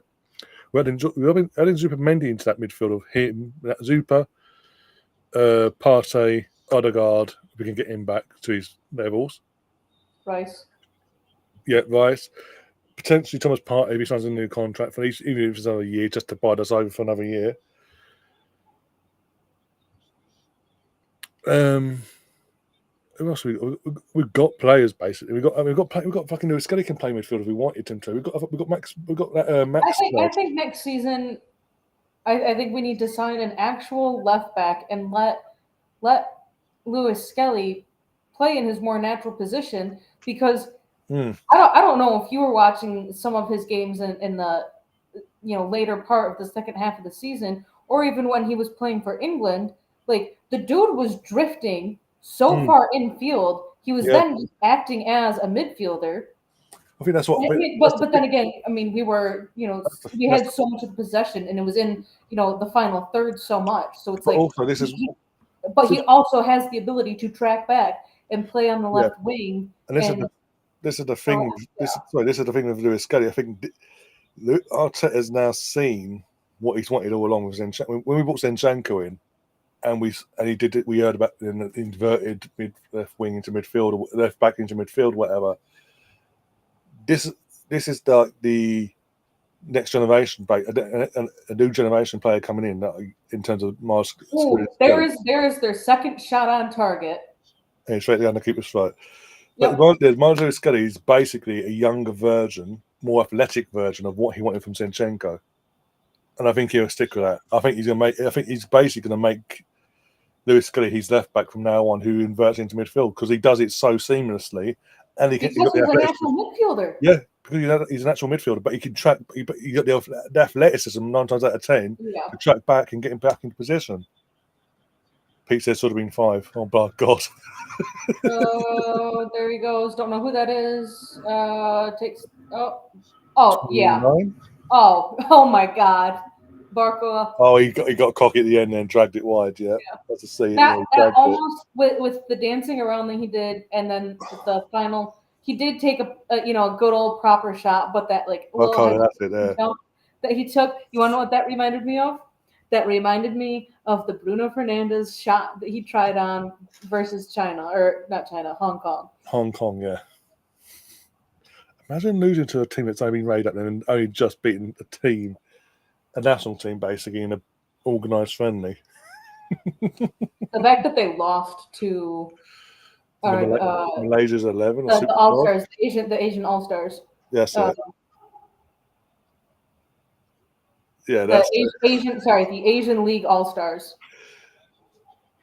That and the fact that before they did a parade a bus parade through through the town basically, and no one turned up. Yeah. And players Oh just no, there was. I think yeah, there was an Arsenal fan. I think he was wearing. It was some guy wearing the third kit. Yeah, I saw that. Is Dembele still on the pitch? I think he is. I'm looking at him now. I think, but let me see. Why not? Yeah, he is. Yeah, I don't think. I think the only other bet that I have left that could potentially pay out is Dembele to have 2 or more shots on target from outside the box. I think that's it. But again, I don't do large bets. Someone in one of the group chats said that he needed Marcus Thurman to have 1 shot on target to get a bet to pay out, and that hit in the 74th minute. there's 3 subs getting ready to come on. One of them is number 9, the Portuguese lad for PSG. I mean, Liam tweeted out, "Imagine being Kylian Mbappe right now. oh You yeah, left PSG on free to play for Real Madrid to to win win this. trophies and win the Champions League. And not only this is, and I said it earlier in the season after we knocked Real Madrid out. Real Madrid were pretty much out of every competition that they were in. Yeah, I was like, imagine being Mbappe right now. PSG are on track to win all 4 trophies. mm. And he's already lost 2 with Real Madrid. I think at that point, I think it was Super Copa and the Champions League. Yeah. Imagine being Mbappe and seeing the team that You put through hell, by the way. yeah. Yeah. Go on to do what they're about to do. Yeah. Doué is the first player to be involved in 3+ goals in a Champions League final. There's your fun fact of the day. Dembele had 2 assists. Doué had 1 assist and 2 goals.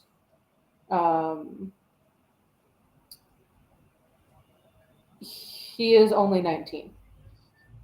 Yeah. Yeah. But you know what? Enrique's shown now, because obviously all the years since his ownership come along and bought PSG, they've tried to be the French version of Real Madrid and buy the French version of the Galacticos, the big names for now to get him the European success. Enrique's come in and just brought in a squad he got rid of the egos, including Mbappe. There, he's like happy to let him go last year. Didn't want to fight and all that crap, and was happy to build a young, vibrant squad that has the hunger, basically, that can work as a team and as a unit, as one, domestically and on the European stage. He's done it. And yeah, you've got some big players there like Donnarumma and Dembele's had the career being around forever, it seems like, but he's worked with what he's got and brought some players from obscure clubs, but he's pulling it off. He's showing you don't every club needs to have your big name, an entire squad of 5 names. Oh my God! They've got 5 on it. Champions League final, everyone. The most one-sided Champions League final I have ever watched.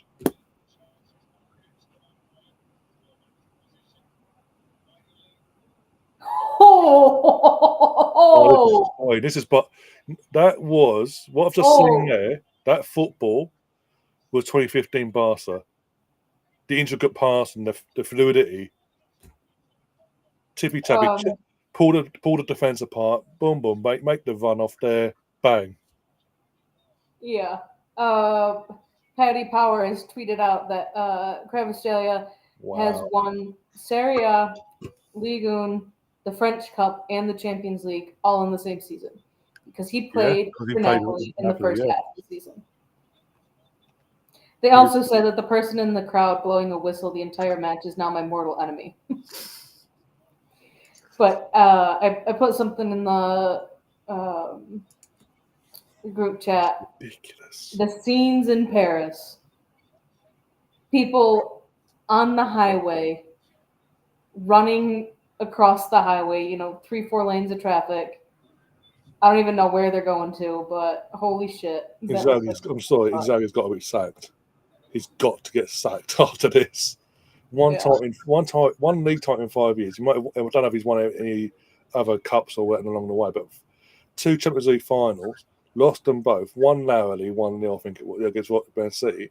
And then tonight, after losing the title the way they did this season, to come back and then show this, nah, he's got to go. There's people in my fan base that want this fraud at my club as a replacement to Arteta. Fuck off.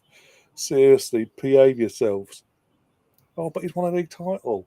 And Pellegrini won a league title once upon a time in Man City. Do you want him back fucking Arsenal as well?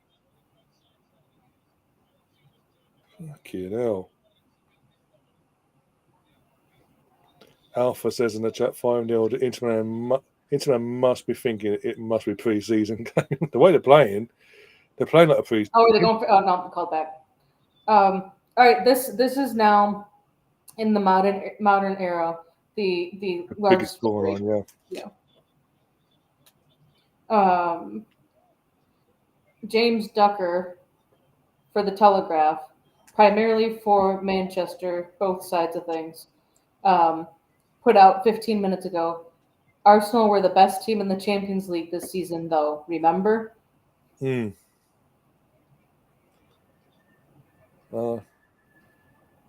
Sam, I literally just before you came out, I just said them words.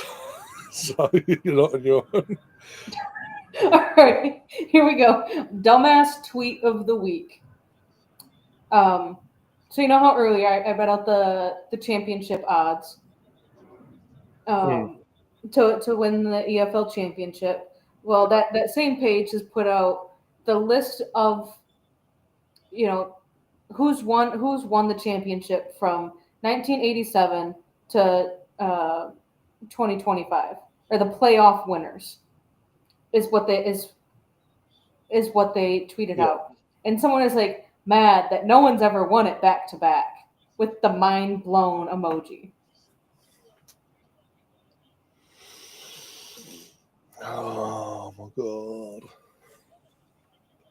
Send that to Liam, please. Yeah. Part of his Thursday show, that'll be. You can pick the segment, I don't care. I mean, I said it in the chat yesterday, 2 days ago during that show that sorry for spamming you with all the Twitter numpties. He's like, bring them on. Keep And that, coming. I think like half of the ones that he's shown are the ones that I ended up sending him. Oh, they aren't even given extra time. That is full time, folks. No injury time, by the way. All the subs usually get 30 seconds per sub and all that. No. He's like, put them out of the misery. The ref was just like, it's done. We've embarrassed. We don't need them to go for 6. Luis Enrique, in his second season at PSG, has done something other managers, Ancelotti involved, Don Cardo and all that, and names that there, have failed to do. He has won the champions, and Tuchel actually failed, by the way. Tommy Tuchel failed to do this with a name on the gang. He's won and made PSG win their first ever Champions League title, but also they had a second team in France to win the Champions League. So Marseille no longer have that. We are the only club in this country. But you know who does still have those rights? The rights to those words? Oh, girls. Just saying. We could, by the way, we could be world champions by February next year. Our girls. 2 wins and it's done. So Chelsea. the comment that I sent on the tweet to Liam was, "This is just human stupidity." And he's like, "Yeah, this is going on the show." Yeah. Like, Sam says PSG went away from the megastars and decided. Yeah, that was again what I said earlier. They tried. They thought the ideal route was to be megastar FC, the French modern day version of Real Madrid. Basically, it wasn't working. Enrique's come along. He said, well, "This is what we got to do." With the football director, by the way, they got from Lille. I can't remember his name now. This is the model they've gone down, and hats off to Enrique. all right, here you go. AFC Max, I'm giving you the credit. AFC Max 22 on X. After Inter's performance in this final, Arsenal deserved the runners-up medal. Yeah, you'll see us coming down now from the tunnel. Oi, Yeah. get off that bitch. Rory talks football, and people said that they want Arteta sacked because we just fell short against this PSG side with Mourinho up top and no Gabriel. Yeah. Fucking We hell. just fell short, and Sorry, Inter just got their asses handed to them.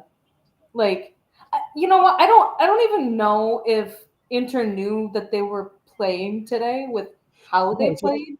It's like we said. It's like they turned up and thought it was a pre-season friendly. Yeah.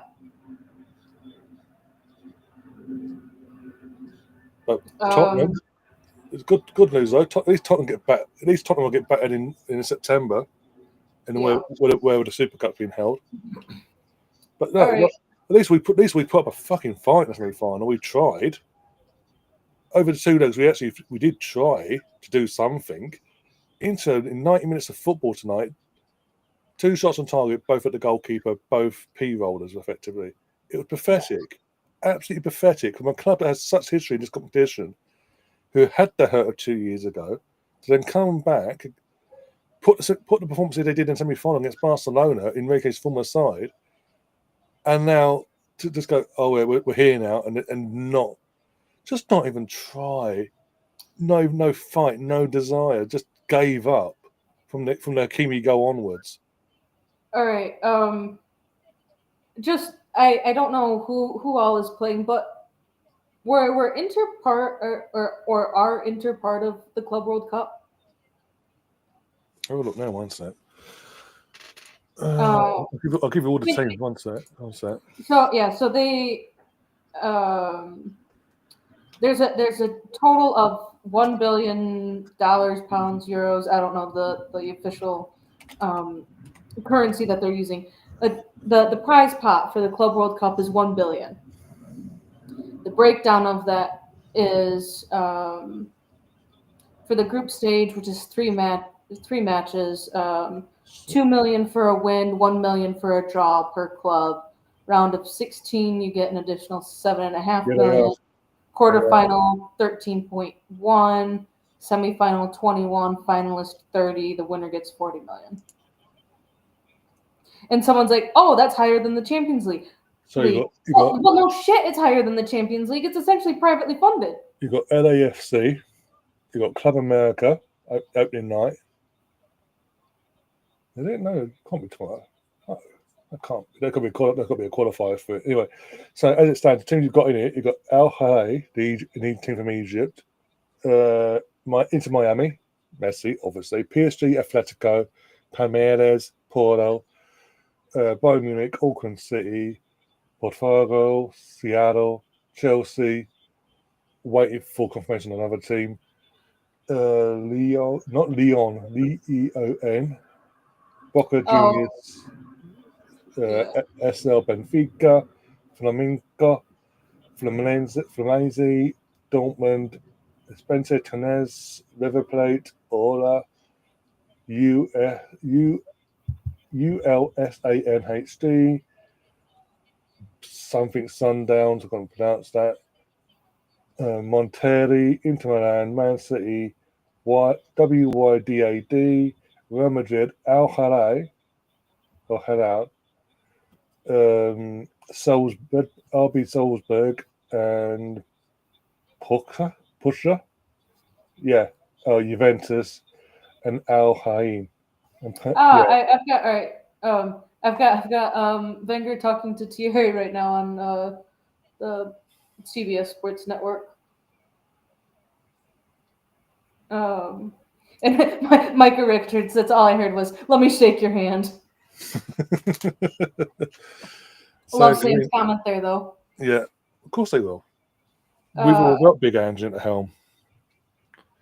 yeah. All right. Guys, the champions of Europe, though. No, these are champions of Europe. You're just champions late. You are Chelsea are the champions late 36th. today. You are the 36th best team or 37th best team in Europe. Woohoo! Yeah. Yes. All right. So someone did the math that the winners of the Club World Cup can earn about 97 million pounds for 3 weeks of work. So someone has done the math on that.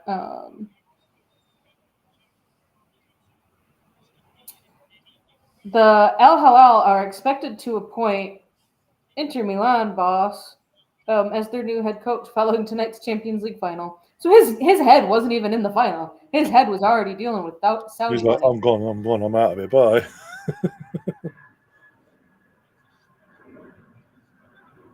Yeah.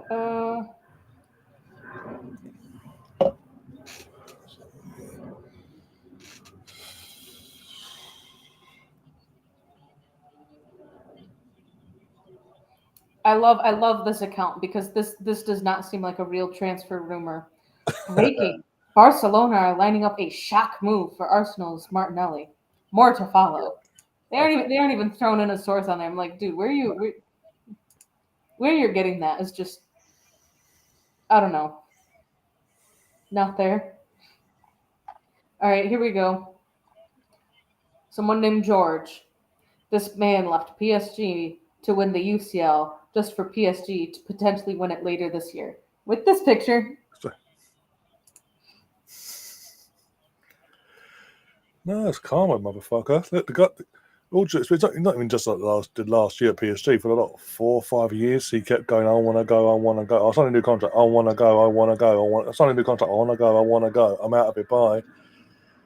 So yeah, karma's a bitch. Karma can come back and bite you straight away, or it'd be a long, driven out thing, but it's going to come and bite you. And come back and done him countless times this year. Domestically in La Liga, in Spain, yeah. All right, and in the European side of things. yeah. Out of context, football manager tweeted out an hour ago. PSG bought a load of wonder kids, got rid of any players with low work rate, and put in a high pressing 4-3-3. All the football manager cheat codes. They were never going to lose this.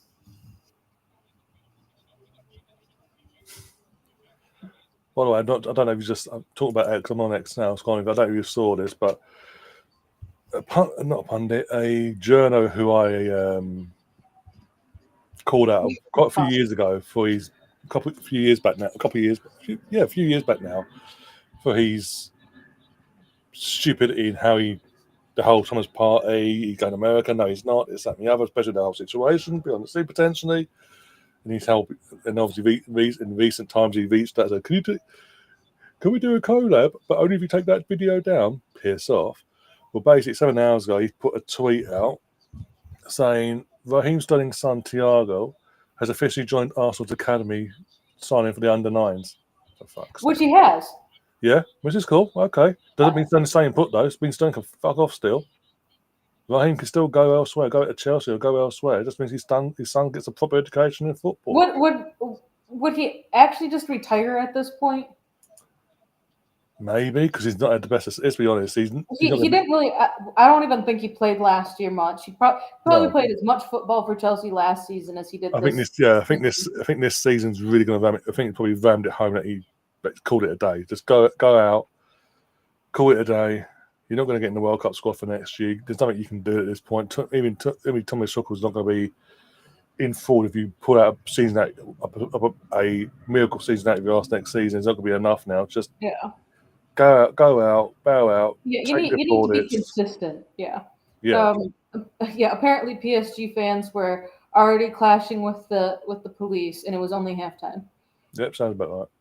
Uh, Mark Goldbridge. I have loved the clips of him doing the United watch-alongs.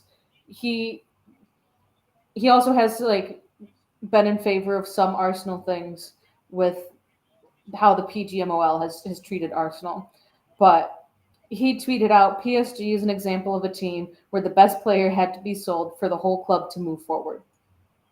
Which they didn't even sell Mbappe. They just didn't renew his contract. Mbappe also didn't want to stay, so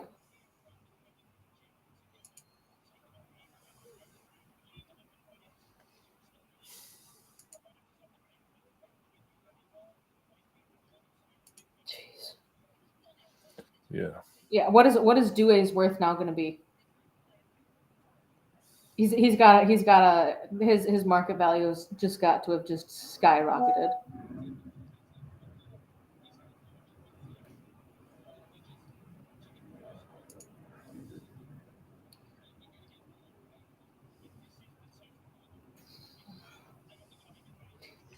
Stefan says, United and Spurs are both shite, to be honest, it's outrageous. This is what we were trying to say, but oh no, we're just a bit of Arsenal fans, or we're just a bit of rival fans. Da, da, da, da. No, it's just pathetic that the year that it shows that, again, it just rams home. If you don't have Champions League teams falling into the fucking Europa League halfway through the season, the levels between Champions League and Europa League is massive.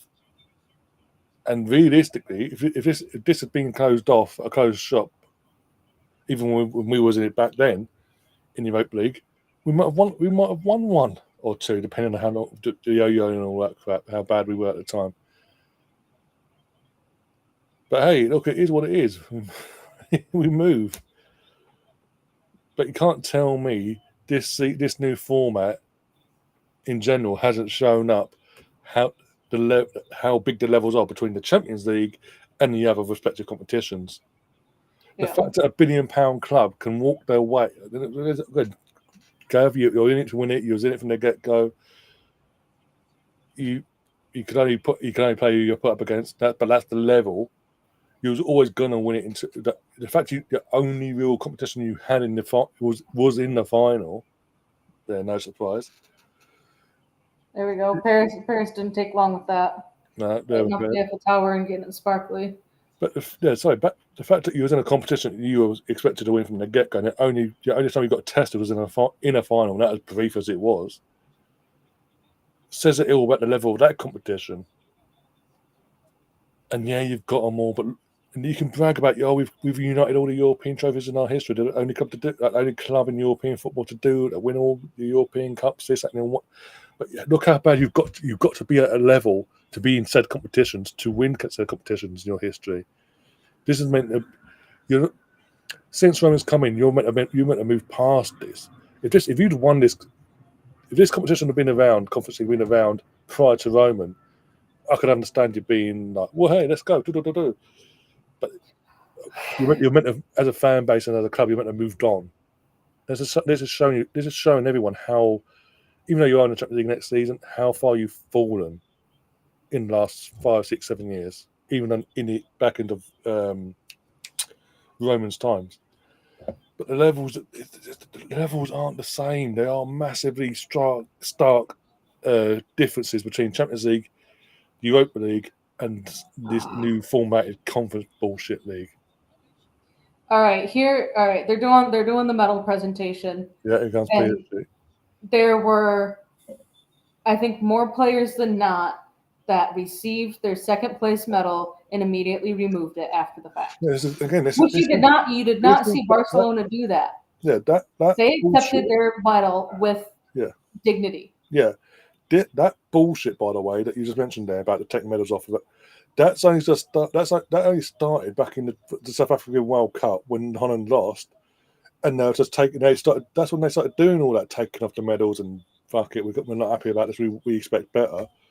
And pretty much everyone else does it ever since. It's bullshit. Before that, Inter know that they should be taking those off because they don't deserve those medals with how they played.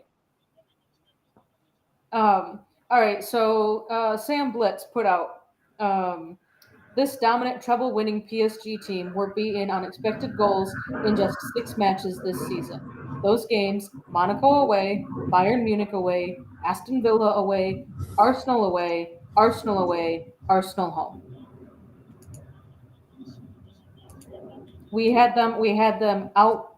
We had them beat outright in the group phase or the league phase, and then we just didn't convert our chances in the 2-leg race. Enrique becomes the second coach in history to win the treble with 2 different clubs. Barcelona in 2015, PSG 2025.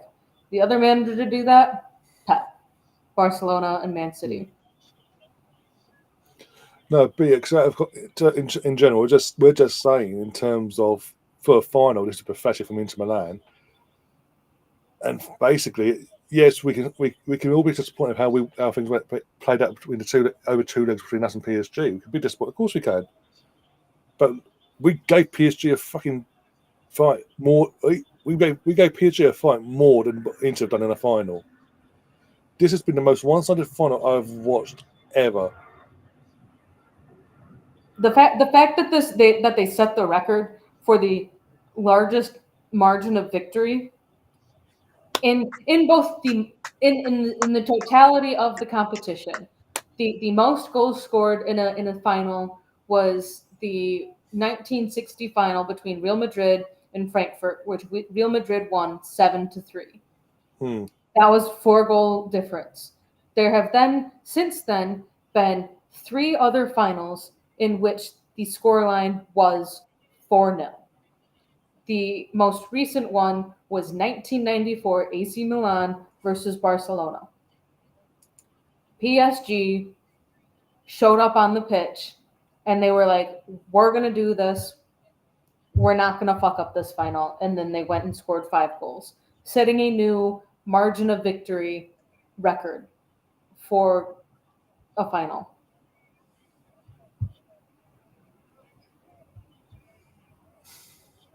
August 13th, mark your calendars for the Super Cup.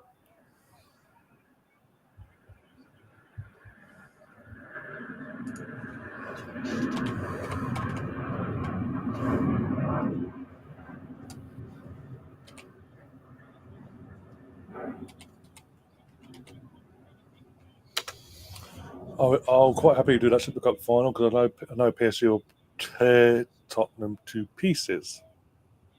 Yep. With or without Big Ange at the helm side.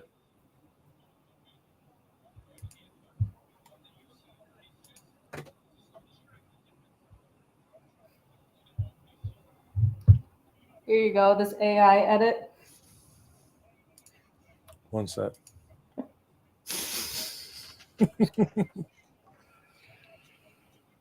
94. AC Milan beat Barca 4-0. This is fine. And yeah, that's the last time. Yeah, that's the last time I can say that's probably the most one-sided since then. But since that final, this has been beyond one-sided. Yeah. There's the owner on the pitch. Well, I say on the pitch, he's been lifted up in the crowd of players and all that. All right, the UEFA somehow the owner gets a medal, by the way. Yeah, the UEFA website did not take long to update for what is the biggest win in a Champions League final. Already updated 5-0 Paris Saint-Germain versus Inter with today's date.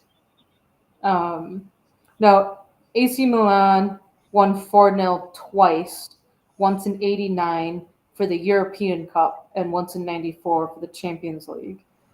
Bayern won 4-0 in 74. It was a replay after the initial final had finished 1-1.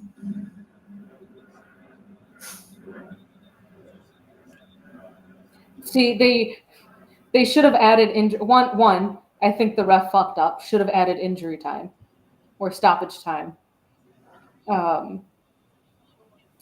because there were several substitutions. But also, I mean, it was game over. Would have liked to see them score a 6th just to have the part of the most goals scored in a single final, which the most was the Liverpool 3-3 draw to win on penalties. In other footballing news, where are the lineups? The U.S. women's national team is playing in 18 minutes. And Is Emily playing? we are resting Emily Fox. She's the only one been rested, so basically. It's not even giving who the subs are. You have Fallon Toulouse-Joyce in goal, Naomi Girma, and Katerina Macario from the WSL side of things. Those three are starting, but they don't have they only have the starting 11 listed. They don't have who's on the bench, which is odd.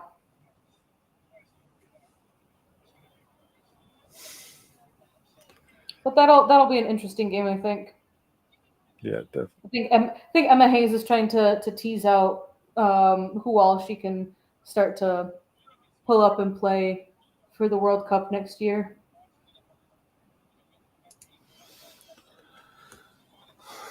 I mean, you're at home as well, aren't you? USA. Yeah. But yeah, everybody's had a long way to travel as well, so it probably makes more sense for her to rest, to be honest, in terms of all the partying and all that since last Saturday. Yeah, okay, the fact that the three Aussies were on the bench, I mean, granted they didn't play, thankfully, but they were on the bench. Like, don't even list them as subs. Like, because they were playing in Australia, so they had like a 30-hour travel day after the ceremony on Sunday or Monday. Let's see. USA.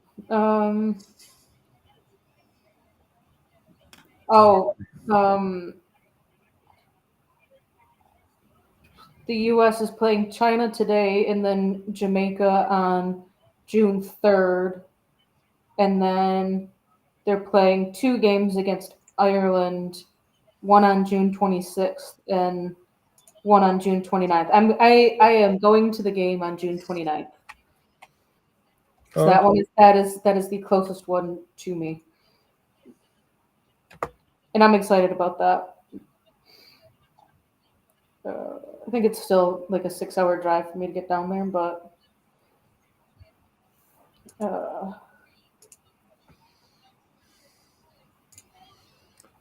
how's Pop doing? Well, I don't know. I don't follow the men's side of things.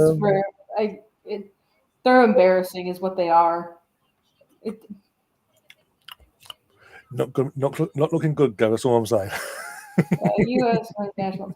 I think he's doing better than previous manager. He lost 2-1 in the third place match against Canada, and he had the 1-0 loss against Panama that knocked them out of, getting to the CONCACAF final. So they had to settle for a third place game against Canada. Wins and losses thrown in there.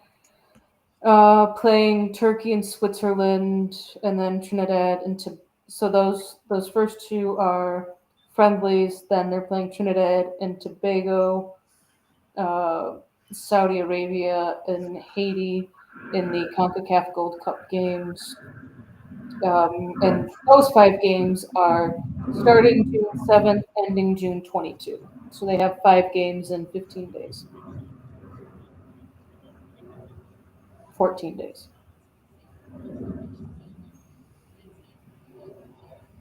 So I'll let you know how he's doing after those 5 games.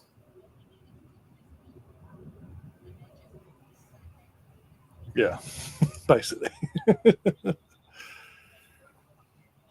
Someone said this PSG team versus Spurs in the Super Cup is going to need to be investigated by the UN.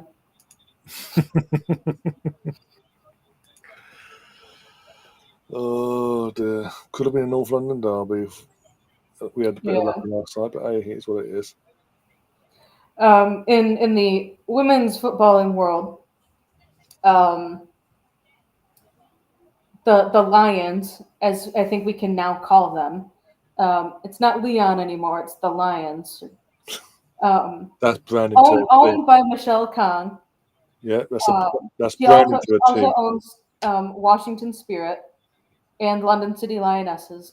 But Jonathan Giraldes, butchering my Spanish names there, former coach of Barcelona, he joined the Spirit last June, um, and he is now likely going to be heading to the Lions um, after less than a full year with the team. In which, in a previous interview, uh, with I'm assuming Michelle Kang. They didn't the person that took a snippet of it and put it on X didn't have who said it. Had said we aren't going to be summarizing this. We aren't going to be sacrificing one team for another to succeed, which um, that's interesting considering you have Barcelona.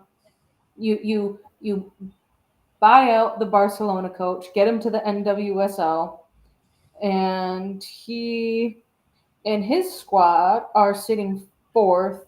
They've played 10 games, won six, drawn one, lost three. Um, you now want him to go be the manager for the top side in France. But don't worry, you're not going to sacrifice one team's success for another team's. No.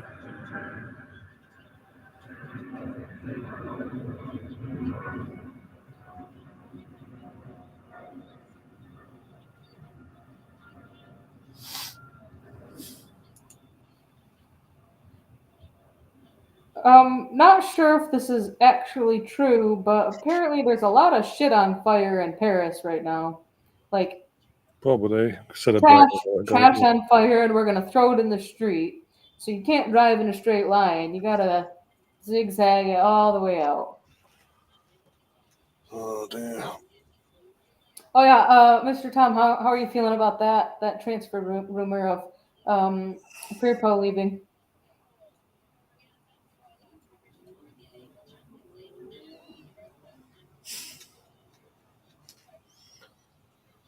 Oh my days.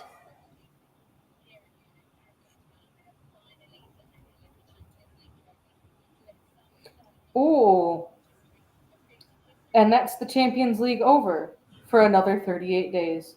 25-26 first qualifying round begins July 8th. Oh god. Um,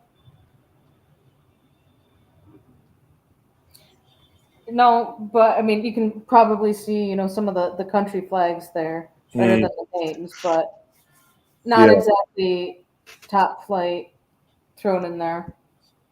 Yeah, one from Albania, Wales, Kosovo, Iceland, Northern Ireland, Georgia, um, Sweden, Serbia, maybe, um, Hungary. I think I don't know all my flags. Romania, I think. So yeah.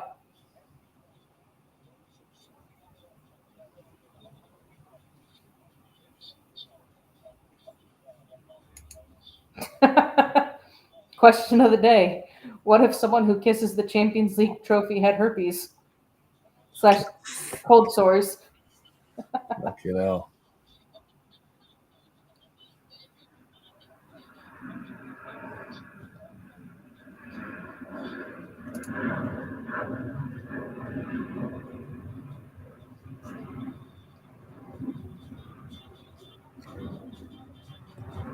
Uh,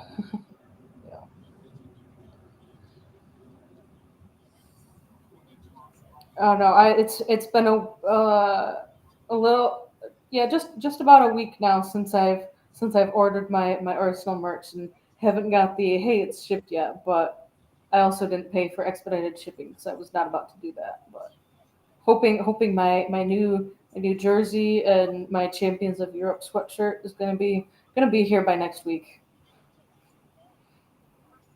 Okay. Oh, Mr. Tom saying that if Firpo leaves, we riot. I'll do that. I'll hold you to that, Tom. Oh dear. Sam Greenwood, Parisians love any chance to burn a few cars, along with some other unsavory comments thrown in there that I'm not going to read out.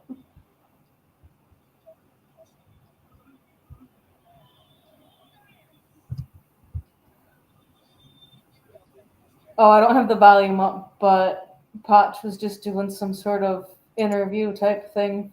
My guess is on the upcoming matches. Well, So, he's got a World Cup to prepare for. yeah.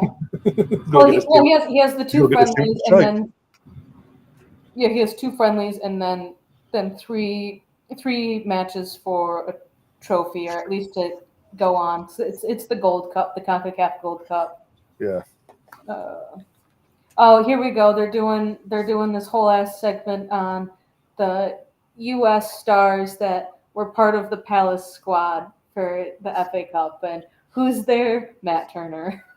Yeah. Second choice goalkeeper, but yeah, he's there. Yeah. So this is where it gets interesting on the side of the U.S. men's team. Matt Turner, who last year for calendar year 24, he did not play a lot of minutes for club, and then he was the first choice starting keeper for all of the national team games, versus the keepers that play in the MLS, who start, play, do it all, stuck on the bench.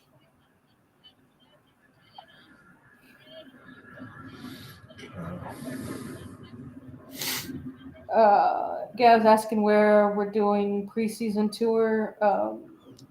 Asian-ish, yeah. Asia, yeah. I want to say Hong Kong in particular, but I'll double check it now once.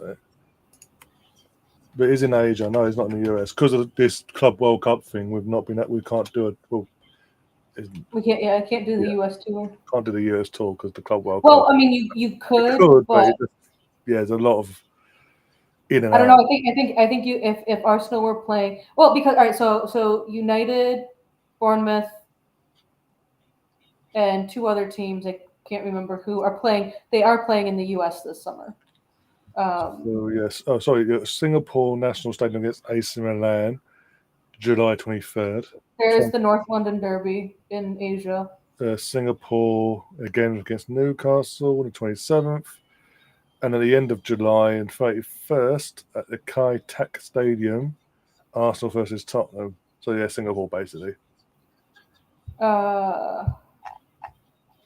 Stefan saying yes. Lots of unsavory comments on here. To be honest, so fuck it. Yes.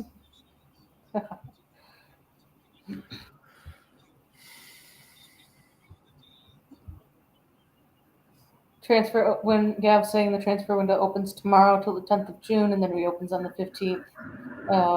Why close it for 5 days? They said it before when they announced the two windows.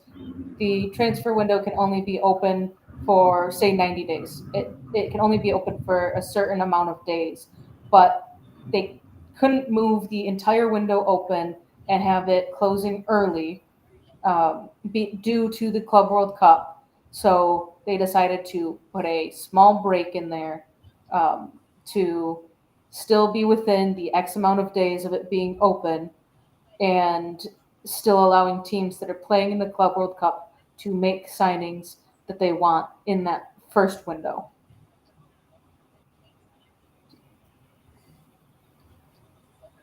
That's why it's broken out into two. They legally, I think, within the UEFA regulations or something, or FIFA regulations, they can't have it open for, say, 95 days. They can only have it open for 90. So they didn't want to close it, 5 days sooner than they usually do.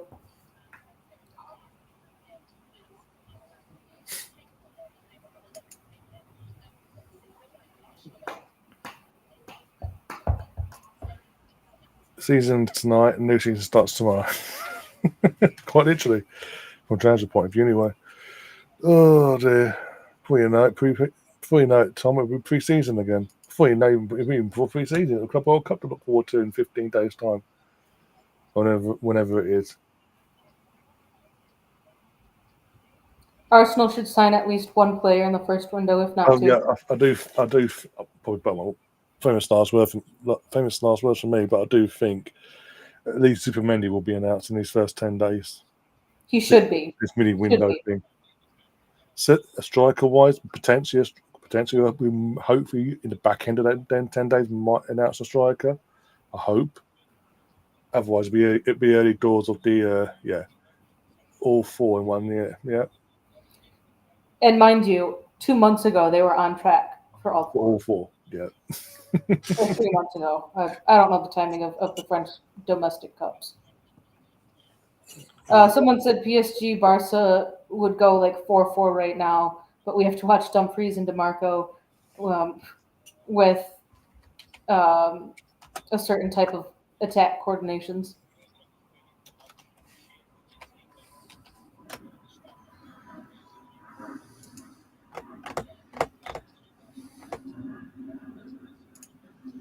Sam thinks we're announcing Supermendy and Sesko in the first window. Sorry.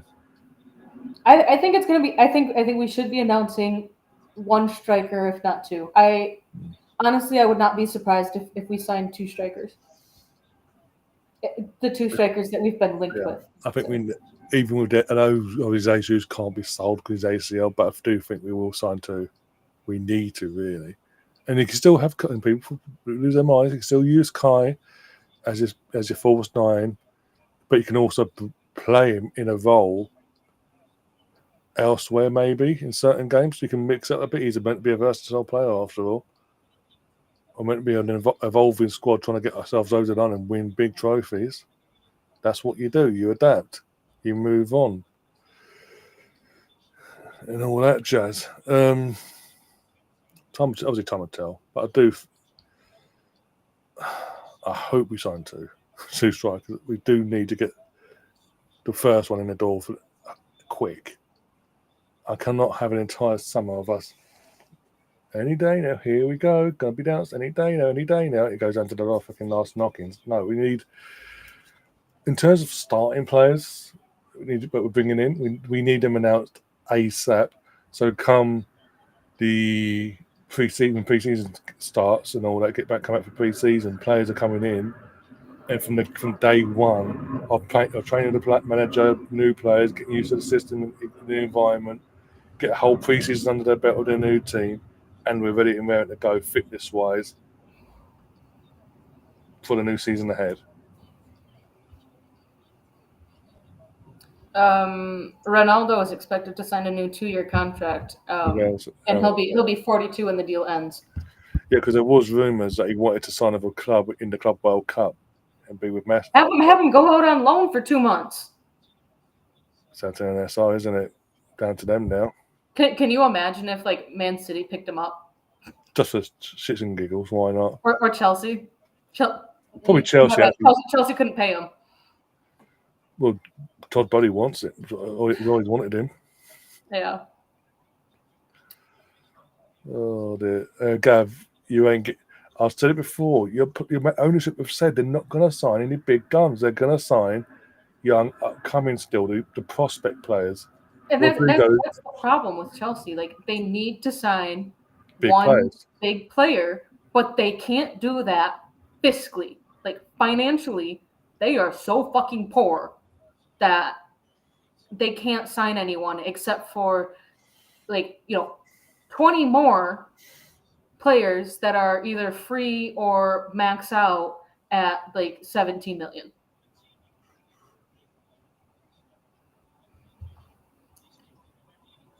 Yeah, I think the only way that Chelsea could sign Rodrigo is if they got rid of Cole Palmer, which they aren't going to do.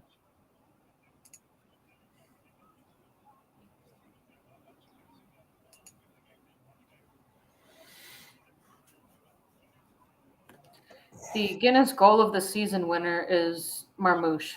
Mind you, that was posted 11 hours ago, and I'm just now seeing it. But Yeah. it was his goal against Bournemouth. Like, yeah, it was a cool shot from. Okay, for me, and this is what I hate. The all-time goal of the season award that's given out in September, the Puskas Award, however you say his name. I feel like in the past few years, it's just been shots from distance, which, yeah, it's a great skill to have to be able to shoot from really far outside the box. But sometimes those that are more technical or more fun looking, I think, are the cooler ones that should be winning. Yeah.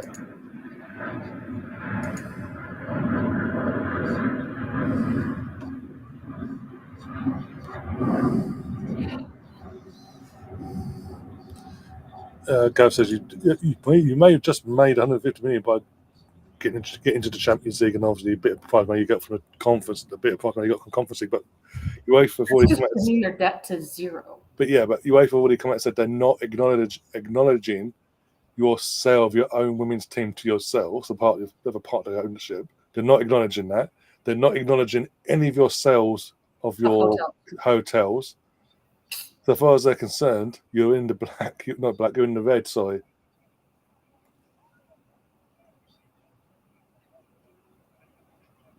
Yeah, Chelsea. Yeah, Gav, you might have missed it earlier on in the show. Chelsea won the Conference League, which made them qualify for the Europa League. They qualified for the Champions League by finishing 4th. So they could choose which competition they want to compete in, whether they want to go for a trophy that could be within reach, or if they want to get just crash out of the Champions League. It's up to them.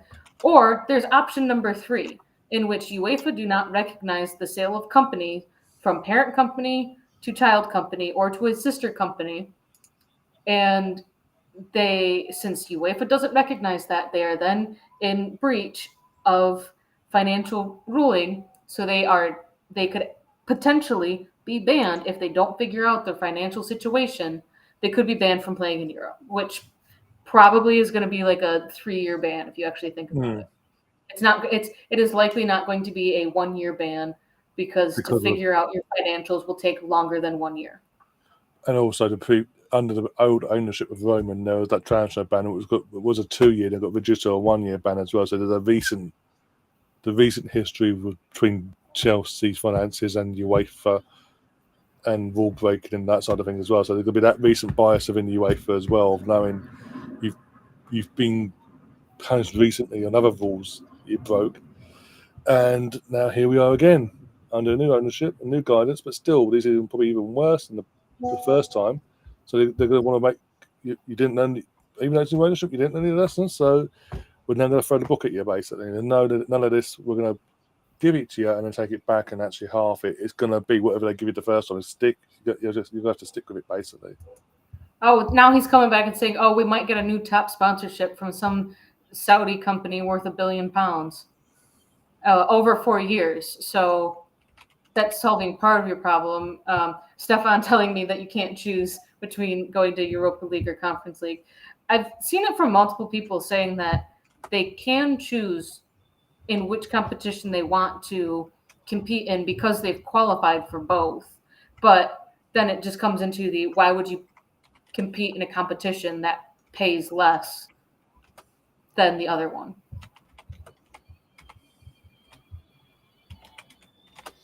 Yeah, exactly.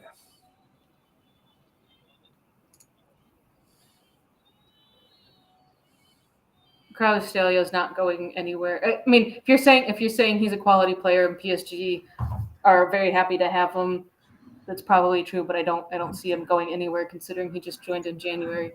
Yeah. Unless someone wants to come and pay 100 mil for him. And he's now won a Champions League, so he want to be part of a team that wants to try and defend it as well. Not all about that. We made 100 million for. That's what I'm saying. You made the money. That's got you to a level, but as far as UEFA concerned, that money's got you to I think. Well, I think they sold Chelsea women's team for $200 million. So you're still $50 million short. Plus, then the sale of the hotels. I don't even know how much those went for. I mean, you're talking about at least making up the difference of another $50 million, if not more, just from the sale of your women's team and your hotels. Yeah, because I'm pretty sure that Chelsea sold the women's team for they had the market value of because even with that 150, Gav, obviously most of that money has to go into wages, but obviously you sort of sponsorships out between not just shirt sponsorships, other sponsorships in the stadiums, match day to day running of a club. It's not just you've got 150 mil. That's it. All that's in transfers. 150 mil goes into the club. You got to use day to day. And as far as they're concerned, of all the 150 mil, that's all. As far as they're concerned, that's all you've got. Basically, in terms of FFP, they're saying you got the 150 mil, fantastic, but you're also claiming you got this and that, but we're not acknowledging that because technically you're still technically owning it, but you've just sold it to another friend of yours within the company of the ownership. So all right. So that 150 is your benchmark, and that's what, as far as they're concerned, that's what you're working with. And when they do their maths, it brings it down a lot less, and that's where it's gonna. That's where we're saying it. That's where it's gonna fuck you basically. All right, I've got the overview. In the 23-24 financial year, Chelsea Football Club sold its women's team to a subsidiary of its parent company, Blueco 22 Midco Limited, for £200 million.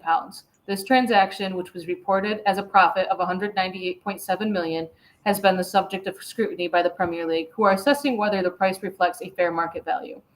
The valuation of the $200 million is, from a Premier League point of view, they think that it's inflated, that Chelsea inflated the valuation of the women's team so that they could show that they are in compliance of PSR ruling. The Premier League thinks that that's a inflated price, which it's true. Impact on financial fair play. Comment on this. The sale has been linked to Chelsea's efforts to comply within the PSR. Uefa, the European football governing body, does not allow income from such transactions to be counted towards financial fair play, and Chelsea is facing potential breaches of UEFA's rules. So, good luck with that. I mean, we're from that point of view, we're waiting on two major things. Then we are waiting on the 115 plus charges from City, which I feel like that's just a fucking joke now, and all they are getting is just a silly slap on the wrist because, being in breach and then spending, what was it, 100 mil in January, make that make sense. So they have those charges that are still hanging out, and then and now you have Chelsea, and their likely logical breaching of that. So good luck to you, Gav, on both sides of things. Because all right, so then the question from me becomes: if the men's side is not in compliance, does that have an effect on Chelsea women?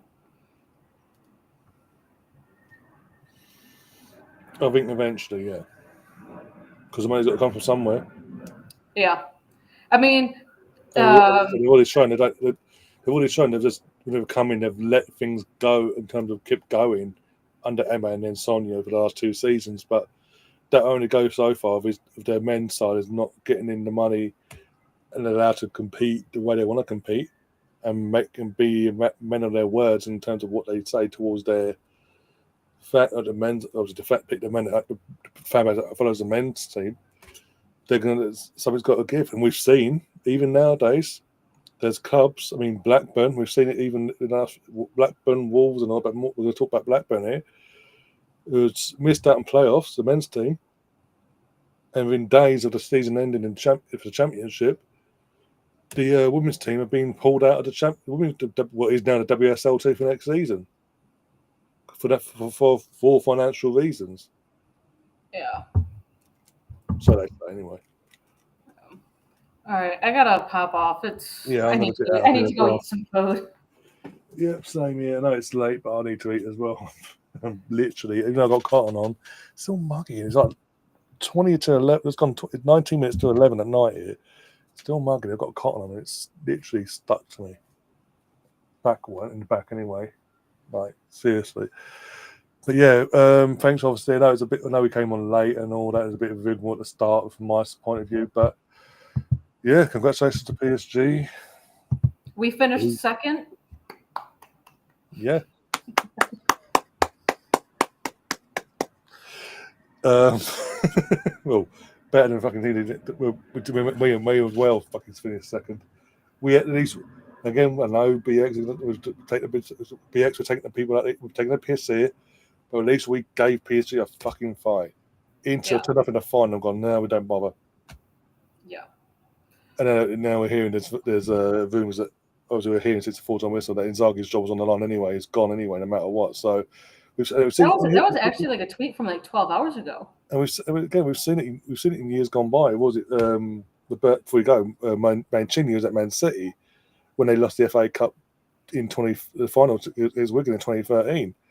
On the morning of the final itself, rumours got out that no matter what, because they hadn't defended the title, no matter what, he was going to get sacked.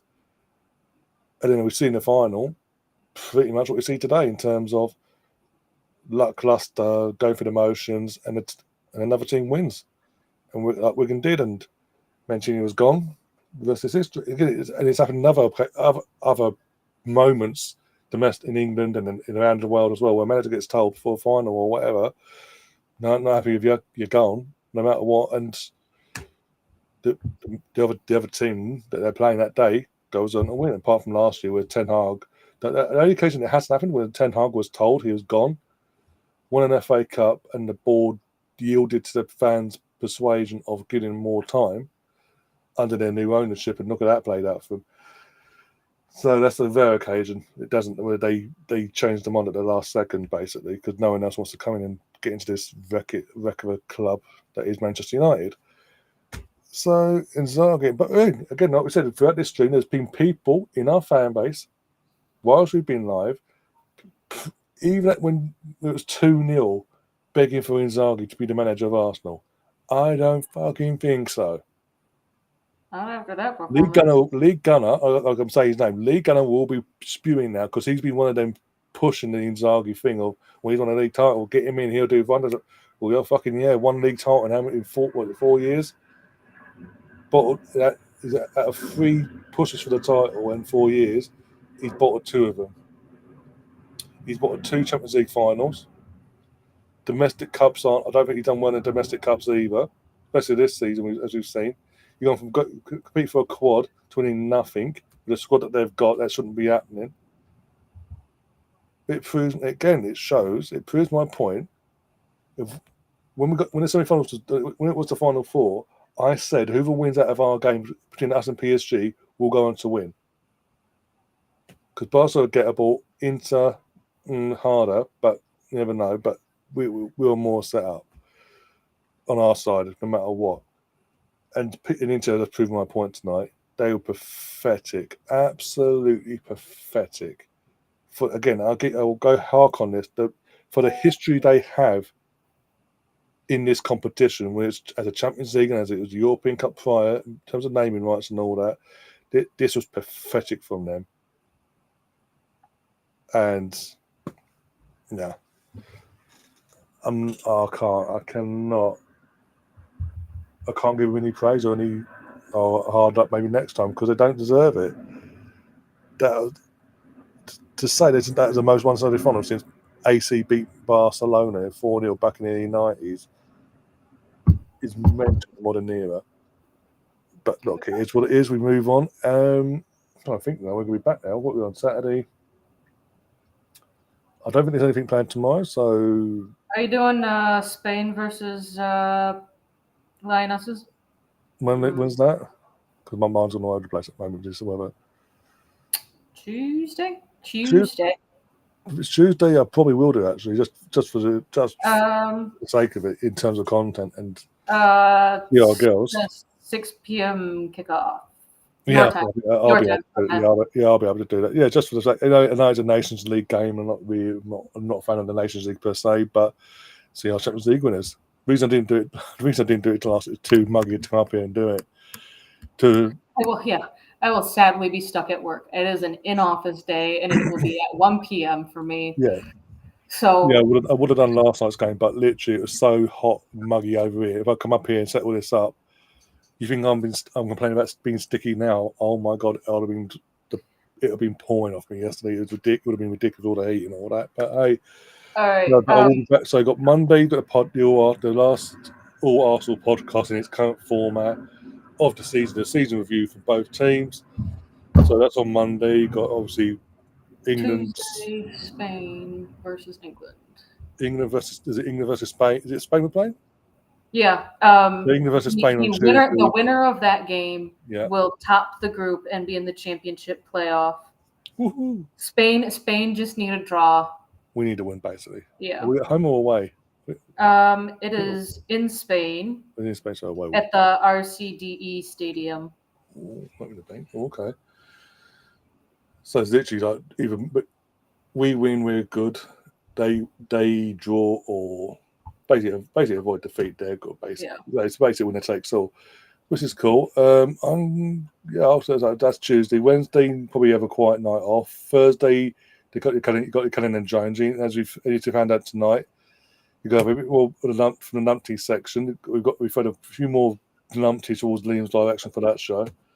You will get your male version of cigar picture of the week after two back-to-back weeks. There's been the female for the female persuasion. Obviously, this week was more understandable because of the Arsenal girls and what they did. They rolled in like you wouldn't believe. We was all hoping for the Rene one, the updated Rene Zegler's one, but after that parade, when it was like coming home from the parade on Monday, and you had Rene Zegler's, Katie McCabe, Chloe Kelly, Leah Williams, Linda Dog. It's like constantly, it's like bang, bang. I was just thinking, this will be a very long segment. Who's going to pick the winner here? They all won. Oh dear. So you got that on Thursday as well coming up. So you've got plenty of content coming forward, and then obviously with the next season coming to an end, and obviously no football matches for about a month or so from the Arsenal point of view. Liam's going to be launching a transfer show. I don't know if it's going to be a daily one or a weekly one. We'll go discuss all the ins and outs of that over the next couple of days, and we'll let you know throughout the week once we've got it all formatted and ready and ready to go on that side of things. So keep an eye out for that as well. So you get your transfer, you get your updated transfer shows one way or the other on the channel as well. Are you going to do any random Club World Cup or I'm thinking about it. Just in terms of the Club World Cup, I'm thinking about it just to feel a bit of a void for pre-season and obviously the Euros. I will be covering the Euro. We will cover the Women's Euros here on the channel. All the Arsenal men's pre-season stuff as well. But yeah, I'll have a look who's playing and all that. They're on the zone. All the games are on the zone, so it's all free as well. I've just got to log in and go bang, off we go. So if any teams, even if you want, the MLS teams, you want to pop, if you're free, you want to pop on as well. I don't pay attention to the MLS. I'm saying not Messi because you obviously and things like that. We'll do them sort of games as well, even if it's like Messi into Miami versus some random you've never even heard of, just for the sake of because it's Messi. Try and get some numbers in. Why not? Everyone else will fucking do it. I'm not the only one. Let's put it that way. Smug face of the week. That's going to be an interesting one. We won't be fucking Mbappe, to put it that way. But yeah, we're out of here. Take care, guys, and we'll see you soon. If you haven't already, please hit the like button, share the content around, subscribe if you are new, and we'll see you soon. And as always, up the Arsenal. Come on, you gunners.